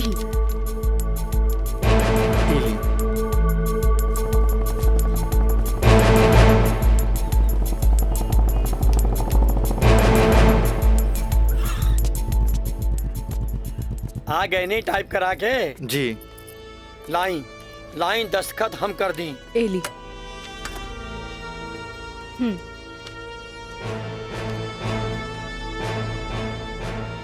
जय गणेश। ई कामता हो गई। अब बैंक के दस्तखत लेवे के पड़ी। वो आप हमरा पे छोड़ दी, वो हम ले ले। ठीक है।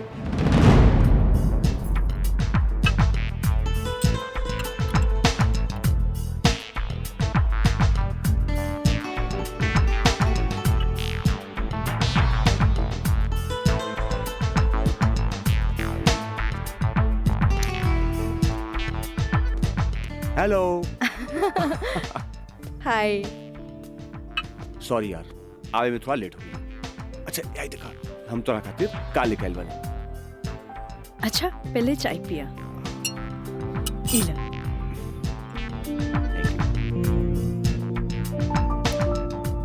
अंगूठी सोना के? हाँ। वो है इतना हल्का? मन तो रहे कि हीरा के लेके आई थी, लेकिन का करी, पैसा का तंगी।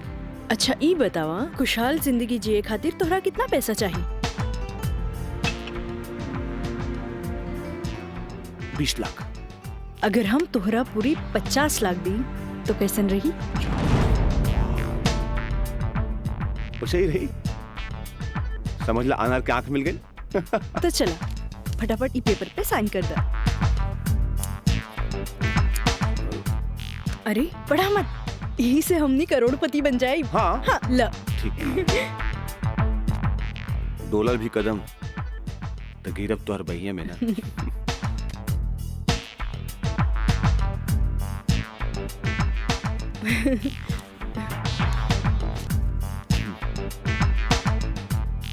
आज से हमनी का नया जिंदगी का शुरुआत। रोमांटिक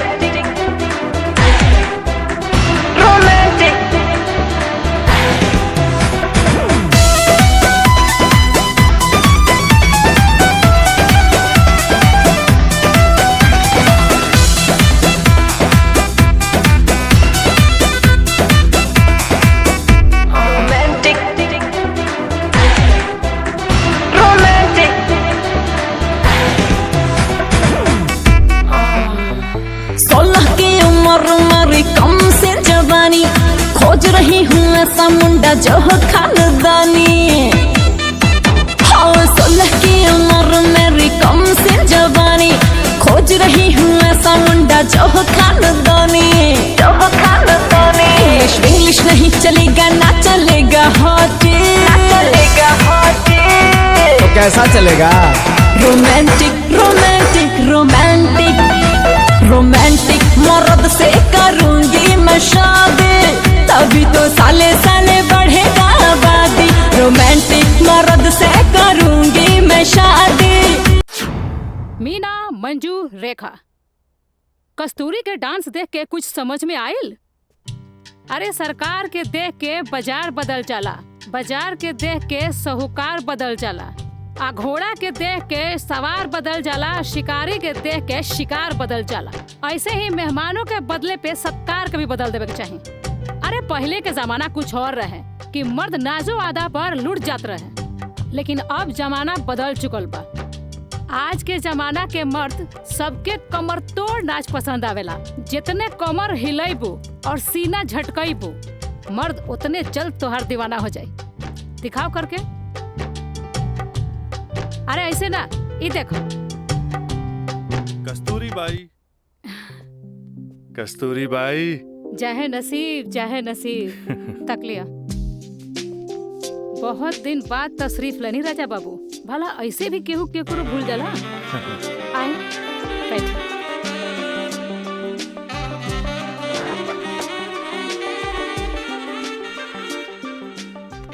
ना कस्तूरी बाई, हम भुलाइल नहीं की।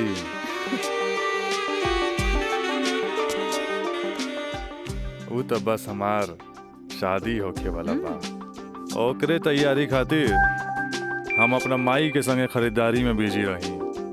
फुर्सत पाते तहरा लगे आ गई नहीं। अच्छा एगो बात बतावा, कौनो बेहतरीन डांसर बा हमरा बियाह में नाचे खातिर? बानो एगो नया परिंदा बा। हाँ। मंजू, राजा बाबू का उहाँ ले जा जहाँ आज निराली का प्रोग्राम होता। आई जाए।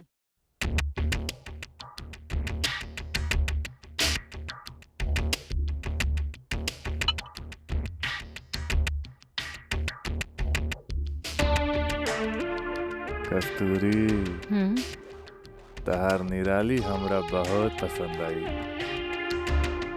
पसंद तो आ गल राजा बाबू, लेकिन ओकर रेट तनिक कड़क बा। पूरा 5 लाख लेतिया। लाख 2 लाख तो हम तहरा पे ऐसे ही उड़ा दिला। तब 5 लाख कौन बड़का चीज बा? ओकरा से कह दिया हमार बियाह में अगर उ कमर तोड़ नाच करी ना, हम ओकरा सोना ना जराओ हीरा के अंगूठी देव, उहो अपना तरफ से। और बाकी के रिश्तेदार जे ओकरा पैसा दी हैं वो अलग बात।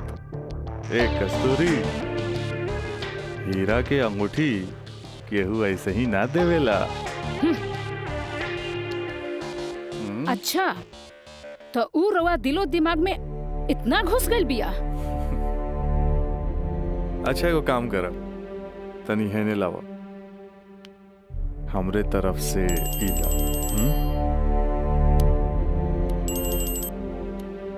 हाँ डैडी, का बात बा? तू जहाँ बाड़ा जल्दी से चल आवा। ठीक बा, हम अभी आवता नहीं। बड़ा कमजोर पर और ये नामुराद इश्क ऐसे उतारा के जाम लहले बगैर चल देनी। हाँ कस्तूरी भाई, डैडी के कुछ जरूरी काम आ गइल बा, से जाए के पड़ी। ठीक बा, अब डैडी के फोन आइल ह तेमे हम का बोली। चला तनी, बाय।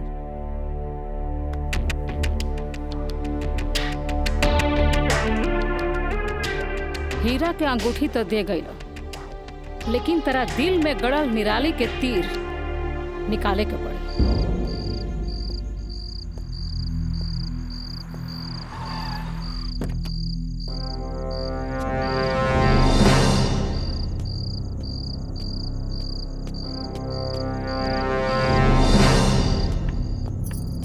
का बात बा डैडी, इतना अर्जेंट में क्या बोले नहीं हमरा के?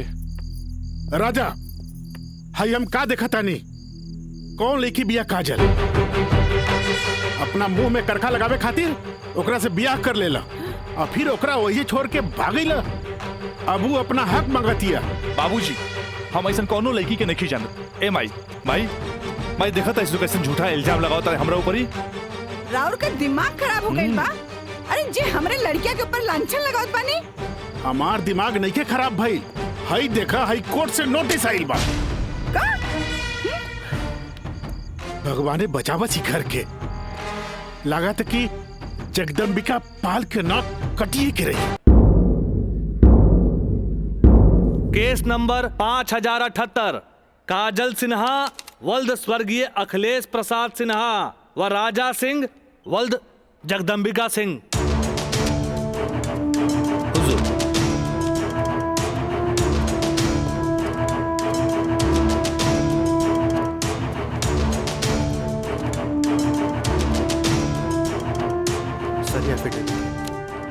केकर? गवाहन के। अच्छा ठीक है, चल बेटा।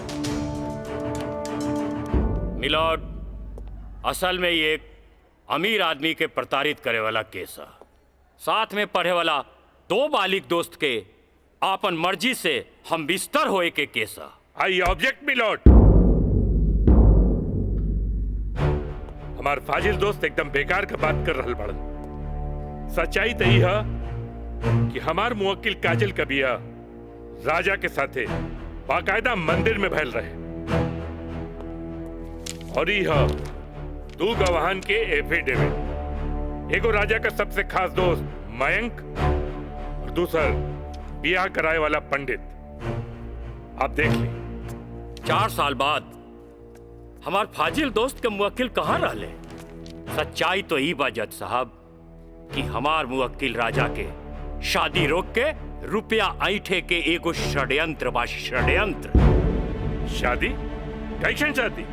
अरे राजा का शादी तो पहले ही हो चुकल बा। अगर दोबारा शादी भइल ना तो तोहार मुवक्किल जेल जाई, जेल।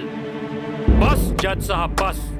हमू इनका से यही पूछा तानी कि आखिर ये किस्सा 4 साल बाद ही काहे उठावल गई, बताई? हम बतावा तानी जज साहब।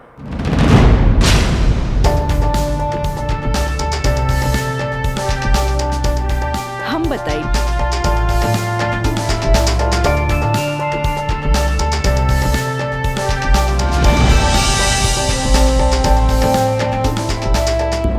मिलॉर्ड, हम चाहे कि ये केस हम खुद लड़ी। ई रहल हमार बार ऑफ अटॉर्नी के रजिस्ट्रेशन।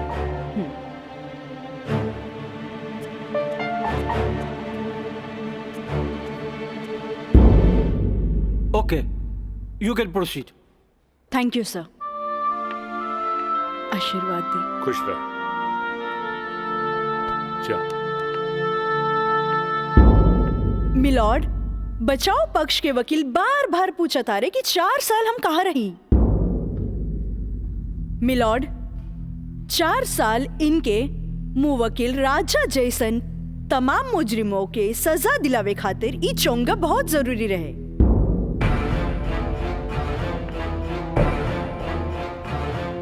मिस्टर हैदर काज़मी साहब, अब समझ में आयल कि 4 साल हम कहाँ रही कि और डिटेल बतावे के पड़ी।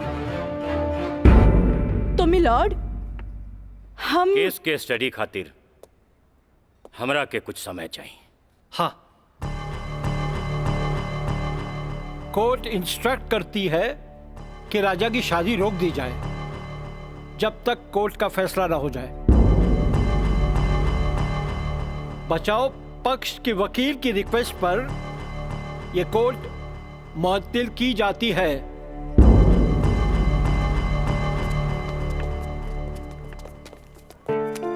बहुत सही किया। देख के घबरा गई, तुरंत चल गई। बहुत अच्छा। ए वकील साहब, कोर्ट से समय काहे ले लेनी है? तका करती तू हमरा के बतेबो ना कैला कि लड़की खुद वकील बिया। अरे तय से आपके का फर्क पड़ी? तू का समझबा कि हमरा का फर्क पड़ी? वो लड़की के आईपीसी आदि कानून के सब धारा मालूम हुई। एक खातिर हमरा के जीरा में सावधानी बरते के पड़ी। खैर तू चिंता ना कर, अब अगला तारीख लेवे दा हमरा के। वकील साहब, अगला तारीख रहुआ जल्द से जल्द ले लिहल जाओ और रहुआ पैसा के चिंता एकदम न करब। हम पैसा के चिंता ना करब, अगला तारीख जल्दी ले ले हम। चलो चलो बाबूजी, चलो चलो।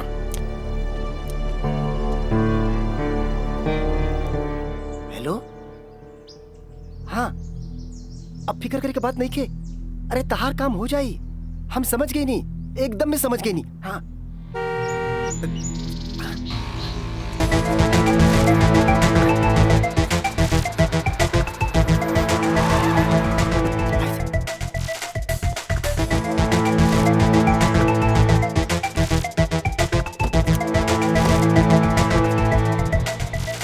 हटा ना, ये पाइप पे कर दिया अबे। रखा था नहीं। हाँ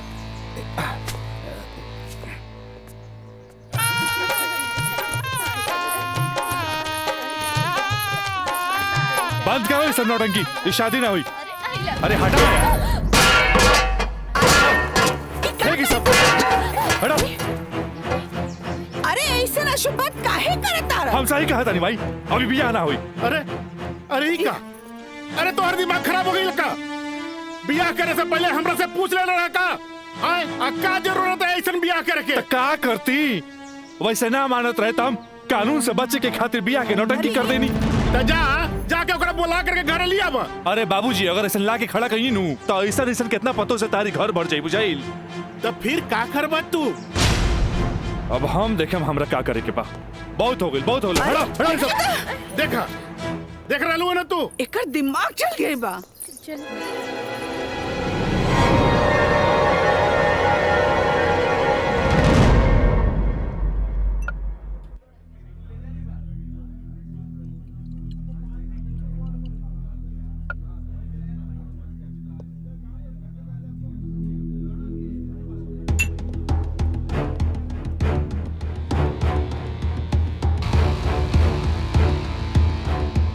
बोला राज, का बात बा?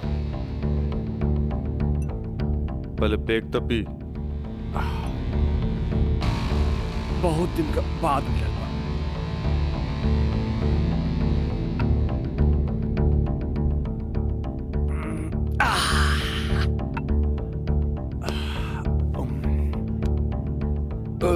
अब बतावा का बात बा? मयंक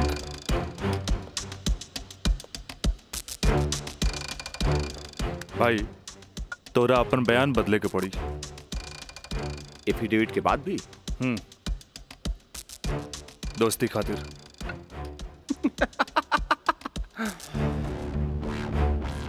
अब बयान देगा कीमत काजल 50 लाख लगल गया। बयान बदले के बाद बयान बदले का कीमत 1 करोड़। 1 करोड़? यस 1 करोड़। कहे से कि हमरा काजल से ब्याह करके सेटल भी होके के बाद, और हम तोरा जैसा अमीर त नहीं की। और हाँ, अगर डीलिंग मंजूर होके तो तारीख से पहले आ जाइए। अच्छा हम चलत नहीं।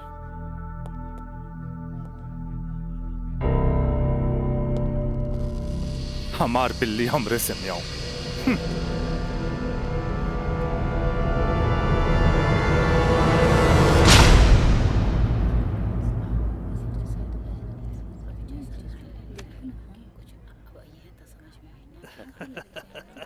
आज हम ही जीतब।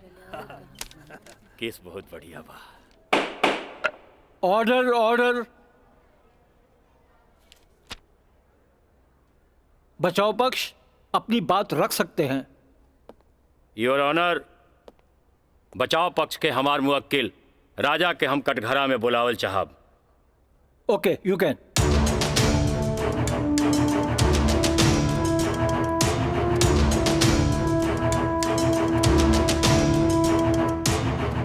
हम गीता पे हाथ रख के कसम खाता नहीं, जे भी कहब सच कहब, सच के सिवा कुछ न कहब। हाँ तो मिस्टर राजा, आप अपन बचाव में का कहल चाहते नहीं? जज साहब, हम ये बात माना तानी कि हम और ये काजल कॉलेज के दिन से एक दूसरा के चाहता नहीं। अपना अपना मर्जी से हम दोनों भाग के शादी भी मंदिर में कर लेनी। होटल के बिल और ही शादी के खर्चा कुछ ज्यादा हो गए रहे, यही से हमरा घर वापस आए के पड़ल। पर जज साहब, हमार इरादा बिल्कुल नेक रहे।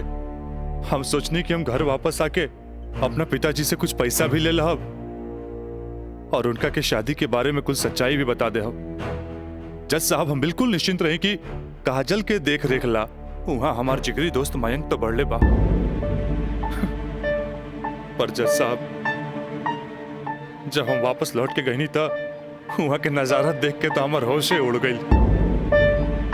जज साहब, हमार नई नवेली दुल्हन काजल हमारा जिगरी दोस्त मयंक के बहिया में गलबहिया खेलत रहे। आई ऑब्जेक्ट मिलॉर्ड। इस सरासर झूठ बोलत जा रहलन ह। Objection overruled. मिस्टर राज, आप अपना बयान जारी रखिए। जज साहब, तब खटाक से हमरा दिमाग में एक बात याद आ गई कि कॉलेज के दिन में हमार जिगरी दोस्त मयंक हमरा से बोले रहे कि वो काजल के पसंद करेला और काजल भी ओकरा के पसंद करेली। पर जज साहब हम सीधा साधा आदमी हो मेरा तेकरा देवर और भाभी के मजाक के रिश्ता समझ लेनी। लेकिन जज साहब ई सरासर झूठ बोलने जा रहल बारन। I object milord. हमार दरख्वास्त बा वकील साहिबा से कि इनका जे कुछ भी कहे के बा बुलैला पे कटघरे में आके कही है।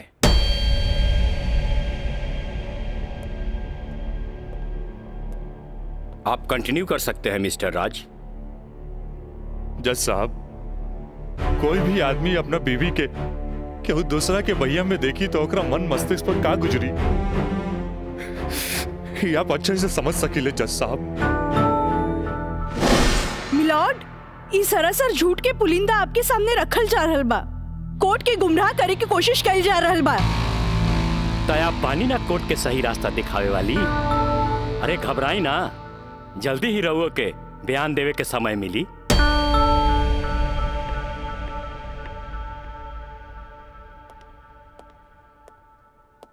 यू कंटिन्यू मिस्टर राज।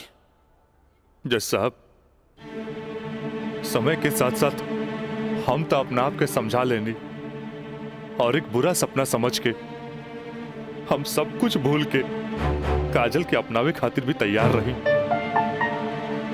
हम आज भी काजल के अपन धर्म पत्नी मानी ले, अपन धर्म पत्नी मानी ले हम काजल के।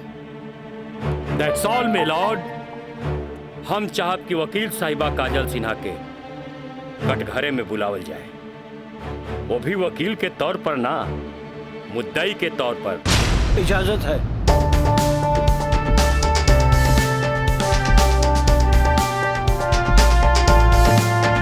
जाइए आप बैठिए। हाँ तो काजल सिन्हा जी, हम चाहत कि आपन प्रेम कहानी अपने ही जुबान से बयां करी। जज साहब ये बात सच है कि हम राज से प्रेम करे लगनी। मतलब ई कि और पहले केहू से प्रेम करत रहनी, बाद में राज से प्रेम करे लगली? जी ना, पहले हम राज से नफरत करत रही, बुझनी? अच्छा अच्छा, तो नफरत प्रेम में बदल गई? जज साहब हम अपन मर्जी से ब्याह खातिर राजी हो गई नी और माई बाबूजी के बिना बतैले ब्याह कैनी, जे बहुत बड़ भूल रहे। ब्याह कैनी तो सुहाग रात तो मनैले होई बुना। आई बताई, मर्जी से कि बिना मर्जी से मनैले रहलू? वकील साहब, दुनिया की हर लड़की जब अपन मर्जी से ब्याहली तो उस सुहाग रात भी अपन मर्जी से ही मनावेली ना। हम ए से पूछत रही कि जब सुहाग रात मनावत रहलू तब बगल के कमरा में राज के दोस्त मयंक रहलन ना। तका भइल, मयंक के हम शुरू से देवर के तौर पे देखत रही। अरे देखत भी रही कि मानत भी रही? मानत भी रही वकील साहब, मानत भी रही। जज साहब, यहाँ तक के कहानी तो महज एक कहानी बा जे हर लड़की के जीवन में आवेला। बाकी सेक्शन 420 तो यहाँ से शुरू हो गई कि एगो पति विश्वास में लेके अपन पत्नी के देवर के संगे छोड़ के चल जाला और उहे देवर अपन भाभी के इज्जत के तार तार करे में हर मुमकिन कोशिश लगा देला। बेचारी औरत कैसे भी अपन इज्जत और जान बचा के भाग चलेली और फिर पति मिल जाला और वही कहला कि जे कुछ भी भइला ओकर नाम अब तू रेप तो ना दे सकीलू, काहे कि वो शादी के बाद भइला।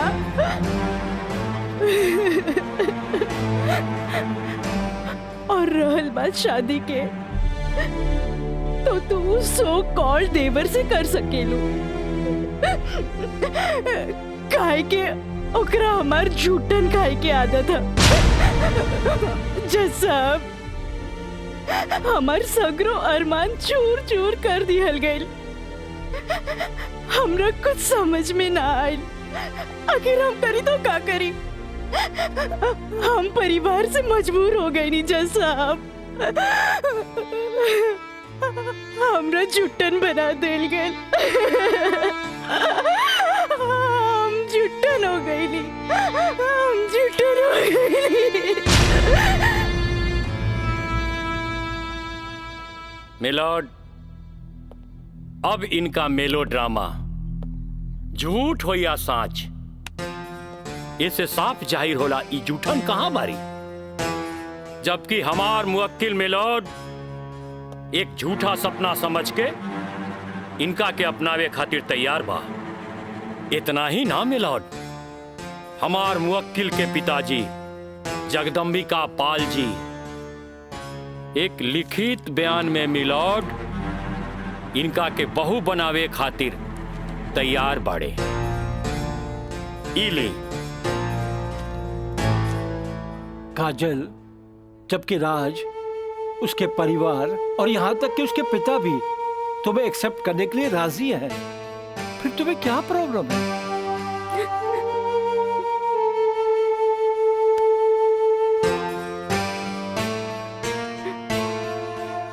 तुम बोलती क्यों नहीं हो? कुछ तो बोलो। मिलॉर्ड, वहाँ मर जान के खतरा है। वाह मिलॉर्ड वाह, जौन परिवार के जिला जवान में रिस्पेक्ट बा, जौन परिवार पर आज तक कोनो क्रिमिनल केस नहीं थे, और वो परिवार के साथ इनकर जान के खतरा बा। Now picture is very clear milord. जज साहब, हम वकील साहब से ई पूछे के चाहतनी, जब इनकर मुवक्किल और उनकर पूरा परिवार वो लड़की के एक्सेप्ट करे के रेडी बा, तब उनकर घर में दूसर शादी की तैयारी काहे चलत रहे? हमरा त लागता कि ई लोग कानून के अंधा समझ के ओके बेवकूफ बनावे चलल बा। आज के लिए कोर्ट मुअत्तल की जाती है। The court is adjourned for further dates.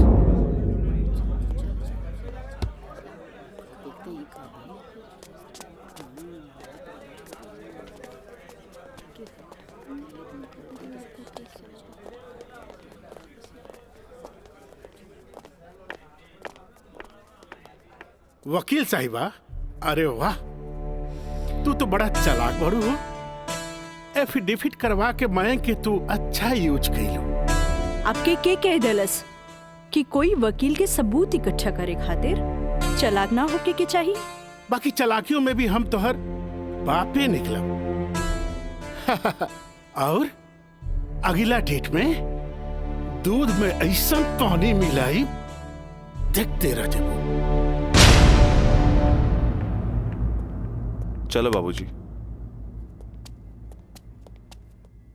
देखो काजल जी, कल कोर्ट में उनके वकील ने जो बहस की, ये एक केस है 99 दिल्ली का। तुम्हारे केस से बहुत कुछ मिलता जुलता है। जी सर। और इसमें उसके पक्ष में फैसला हुआ था। मैं इसको अंडरलाइन कर दे रहा हूँ। ओके। हाँ। तो ये पॉइंट जो है, ये पॉइंट ध्यान से पढ़ लेना। जी सर। और कल तुम्हारी बहस में ज्यादातर ये बातें होनी चाहिए। ओके। समझ गए ना मिथिलेश जी? थोड़ा ध्यान रखना, ये सारे पॉइंट्स इसके दिमाग में बैठ जाने चाहिए, क्योंकि सारी बहस इसी पर होनी है। जी। कल की बहस बहुत इंपॉर्टेंट है। जी सर। ये बुक ले जाओ, अच्छी तरह से इसकी स्टडी कर लेना। जी सर। ठीक है, जाओ बेटा। Thank you sir. God bless.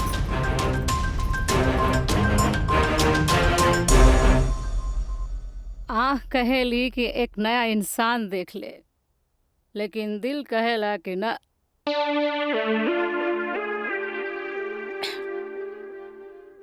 कि वह शख्स एक दिन लौट के जरूर आए।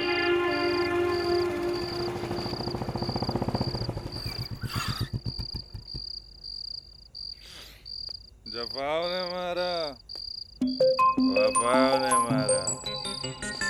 निराली, अरे निराली, मुझे तेरी अदाओं ने मारा।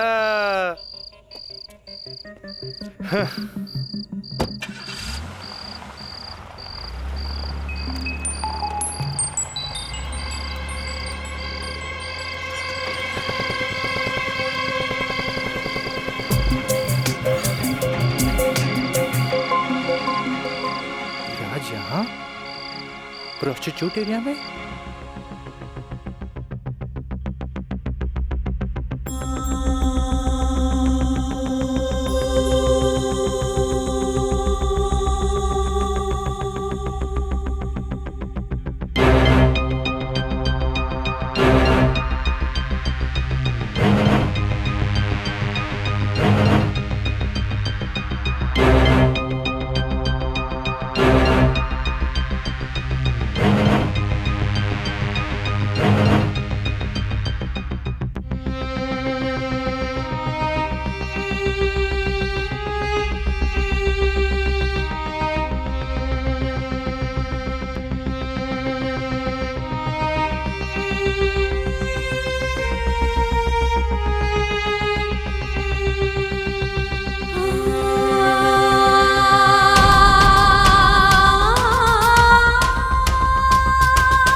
कैमरा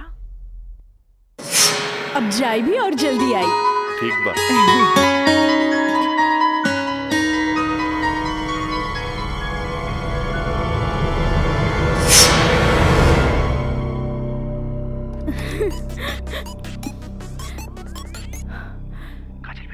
हाँ काका, काजल बोलतानी। काजल बिटिया, काम हो गई। काम हो गई काका? जल्दी से 3 कोनवा पर आ जा। ठीक है काका, आवतानी। का बात है? केहू देखत तो नहीं खे। इला तार दिहल कैमरा और ई रहल कैमरा के चिप बिटिया। हे भगवान, बहुत बचपुचा के आइल बानी ताकि केहू के शक ना हो। थैंक यू काका।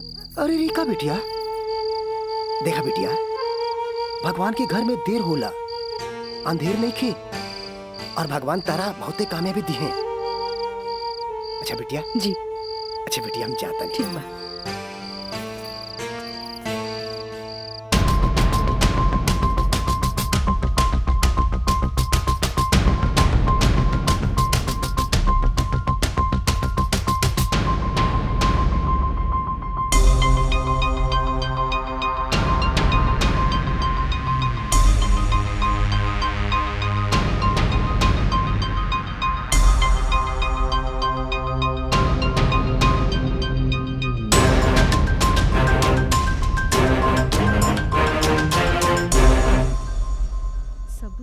दे देनी। हाँ बाकी सर आ गए।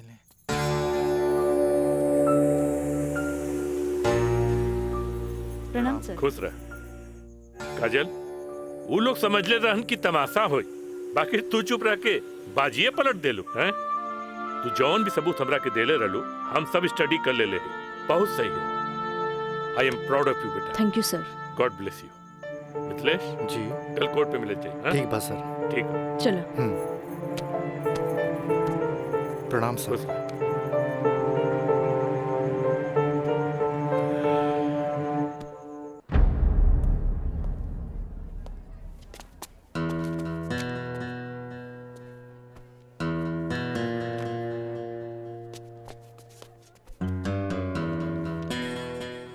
अदालत की कार्रवाई शुरू की जाए। जा बेटा।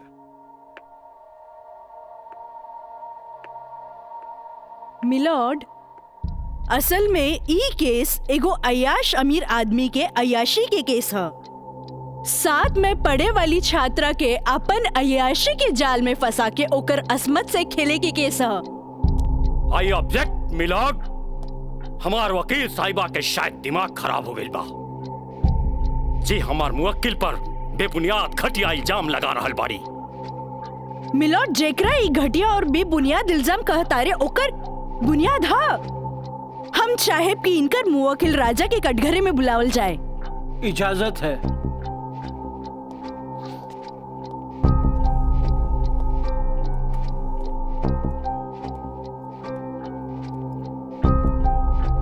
जज साहब, ई उहे आदमी ह जे लड़की के चाय के कुर्बा समझेला, जेके पिया और फेंक द। इनकर अयाशी के सबूत के तौर पर हम अपन एगो गवाह पेश करे के चाहतानी। इजाजत है। Thank you.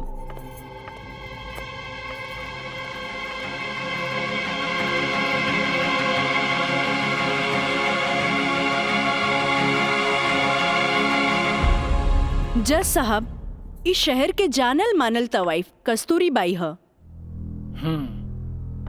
हाँ त कस्तूरी बाई, ई जे सामने कटघरा में खड़ा बाड़न, का आप इनकरा के पहचाने ली? अरे इनकरा के कैसे न पहचाने? ई तो हमार पुराना ग्राहक राजा हवन। Good, thank you. अब जा सकेनी। हाँ तो जज साहब। I object milord. हमार वकील साहिबा हमार पर्सनल क्लाइंट के केस के रुख के बदलल चाहता रही। आखिर केस के ई बात से का वास्ता? वास्ता हाँ जज साहब, वास्ता हाँ। जॉन परिवार के रिस्पेक्ट के गुणगान हमार वकील साहब करत आ रहल बारन, वो परिवार के एक लौता बेटा के चरित्र से वास्ता कैसे ना रही? बताइए जज साहब। अब हम अपन अगला गवाह राजा के कॉलेज के प्रिंसिपल एनके गॉड के पेश करे के चाहता नहीं। इजाजत है। Thank you. प्रिंसिपल श्री एनके गौड़ हाजिर हो।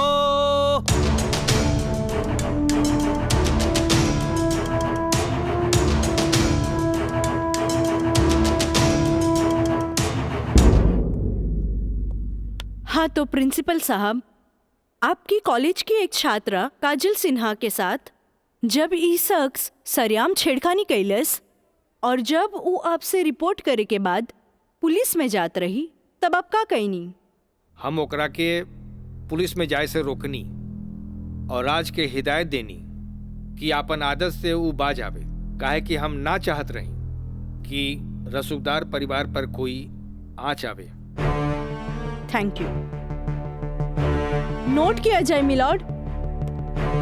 रसूखदार सुनल गई ना जज साहब? हमार वकील साहब के हिसाब से जॉन परिवार पे एक भी क्रिमिनल केस ना हुई भी तो कैसे?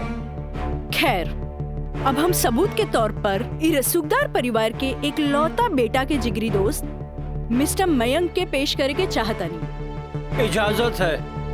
गवाह मयंक हाजिर हो।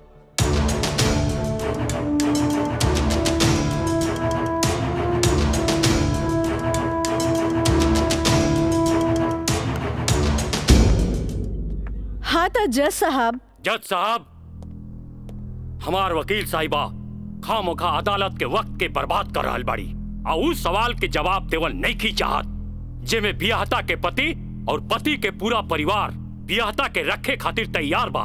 तही बात में कौन जान के खतरा बा? बियाहता ई शख्स उहे आदमी बाड़न जेकर मदद से शादी जैसन पवित्र बंधन के आड़ में कानून के धोखा देवे के साजिश रचल गई, जेकर रचयिता बाड़े मिस्टर राजा और साथ देवे वाला बाड़न मिस्टर मयंक।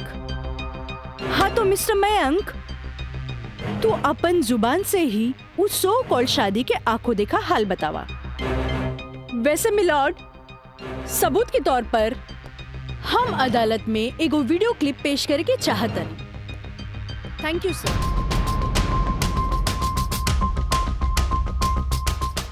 ऑब्जेक्शन मिलॉर्ड, यहाँ कोनो टीवी शो नहीं खे। अखामोखा वकील साहिबा हमनी के और अदालत के वक्त के बर्बाद कर रहल बाड़ी।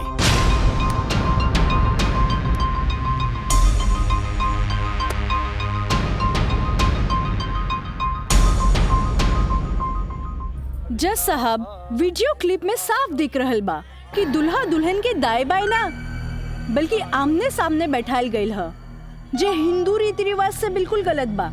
और ऐसे नहीं से भइल काहे कि पंडित से शादी ना करावल गई, एक बहरूपिया से पंडित के रूप धरावल गई। आप यही क्लिप के साथ पंडित के बयान खुद से देख ली। जज साहब, हम रेलवे कर्मचारी हैं। रुपया के लालच हमरा के नकली पंडित बने पर मजबूर कर देलस। जज साहब, हम एक गरीब आदमी बानी और पैसा का लालच बड़े बड़े लोगन के अच्छा और बुरा समझे का शक्ति के छीन लेला। हम तो एक गरीब आदमी बानी, दोस्त के कहला पर हम एगो भलता आदमी के पुजारी बना के इन लोग का ब्याह करवा देली। आखिर हम भी क्या करते? जज साहब, काजल की खूबसूरती का हम दीवाना हो गई और काजल के पावे खातिर हम समाज और कानून के हर सीमा के भी लांग गईली। हाँ तो जज साहब, हमार दूसरा वीडियो क्लिप देखी जे ई साबित कर दी कि धारा 420 से शुरू हो करके धारा 376, 375, 362, 361, 120B के उ लड़की के साथ अंजाम दिल गल बा। और जज साहब लगे हाथ हमार दूसरा वीडियो क्लिप भी देख ली प्लीज।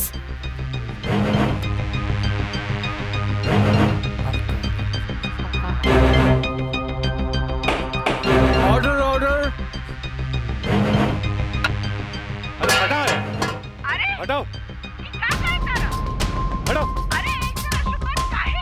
हम सही कहा था नहीं भाई, अभी भी आना हुई। तोहरा के बियाह करे के कौन कहला रहे?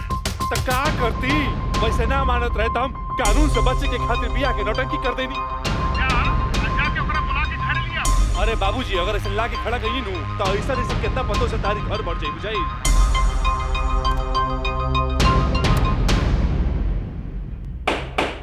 Order order. सारे गवाह और बयानात को मद्देनजर रखते हुए अदालत इस नतीजे पे पहुंची है कि मुजरिम का मकसद पहले से ही धोखाधड़ी से कहीं आगे था, क्योंकि उसका मकसद उस लड़की को धोखा ही नहीं देना था बल्कि उसके साथ शारीरिक संबंध स्थापित करना था। और यह भी साबित होता है कि मुलजिम ने बलात्कार को शादीशुदा जिंदगी को एक व्यवहारिक रूप देकर कानून को धोखा देने की कोशिश की है।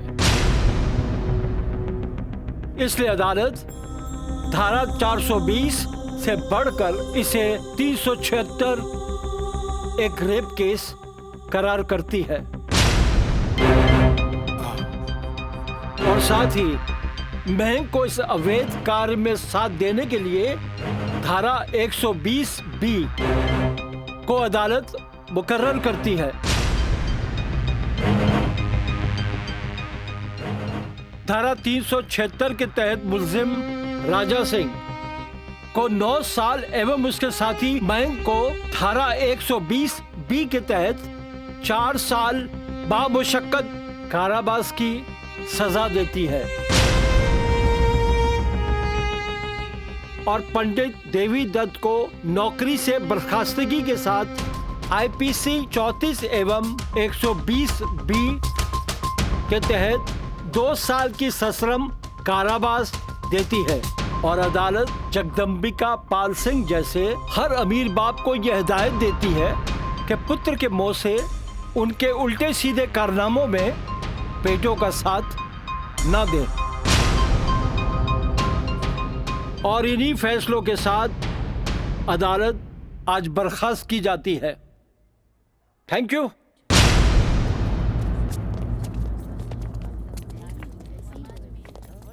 सर,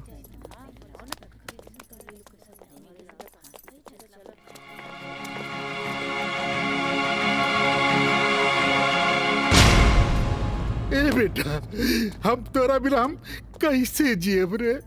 ए बाबूजी, बाबूजी हम आज बात जान गए नहीं कि झूठ कितना भी ताकतवर क्यों ना होके सच के आगे हमेशा छोट पड़ जाला। एक औरत अगर अपना आदमी के बना सकेली तो वह औरत अपना आदमी के बर्बाद भी कर सकेली। बाबूजी हम कबो औरत जात की इज्जत ना कईनी, उनका के अपना पाव के जूती समझनी, पर हम भूल गए रहनी की जन धन दौलत पे हम इतना घमंड करे ले। बाबूजी वो तो एगो लक्ष्मी के रूप है। बाबूजी हमारी गलती माफी के लायक तो नहीं खे, पर हो सके तो हमरा के माफ कर दे। बेटा, तुहारी पश्चाताप के आंसू में तुहार पाप सब धुल जाई रे। चलिए इंस्पेक्टर साहब। Kajal, congratulation, I am really proud of you. Congratulation तो हमरा के बोले के चाहिए, काहे कि जीत हमरा लिए अकेले पॉसिबल ना रहे जी आप हमार साथ ना देती। Good, I am really proud of you Kajal. Thank you sir. अब बिटिया बसबुला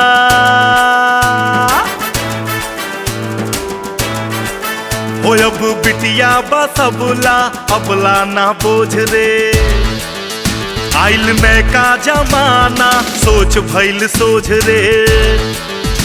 अब बिटिया बसबुला अबला ना बोझ, आइल में का जमाना सोच भइल सोझ रे। अब कानून बाटे साथ हाथ नहीं के कमजोर रे, रहे सूतल समाज बेटी कई दिहली भोर रे। अब बिटिया बसबुला अबला ना बोझ रे।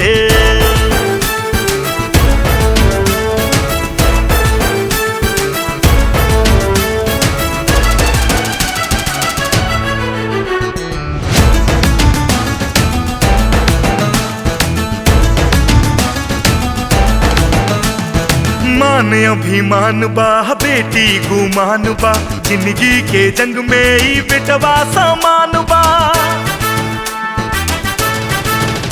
अभिमान अभिमान बा बेटी गुमान बा, जिंदगी के जंग में ही बेटवा समान बा। बिटिया के तरकस में हिम्मत के बान बा, बाबूजी के बाछी ता छुअत आसमान बा।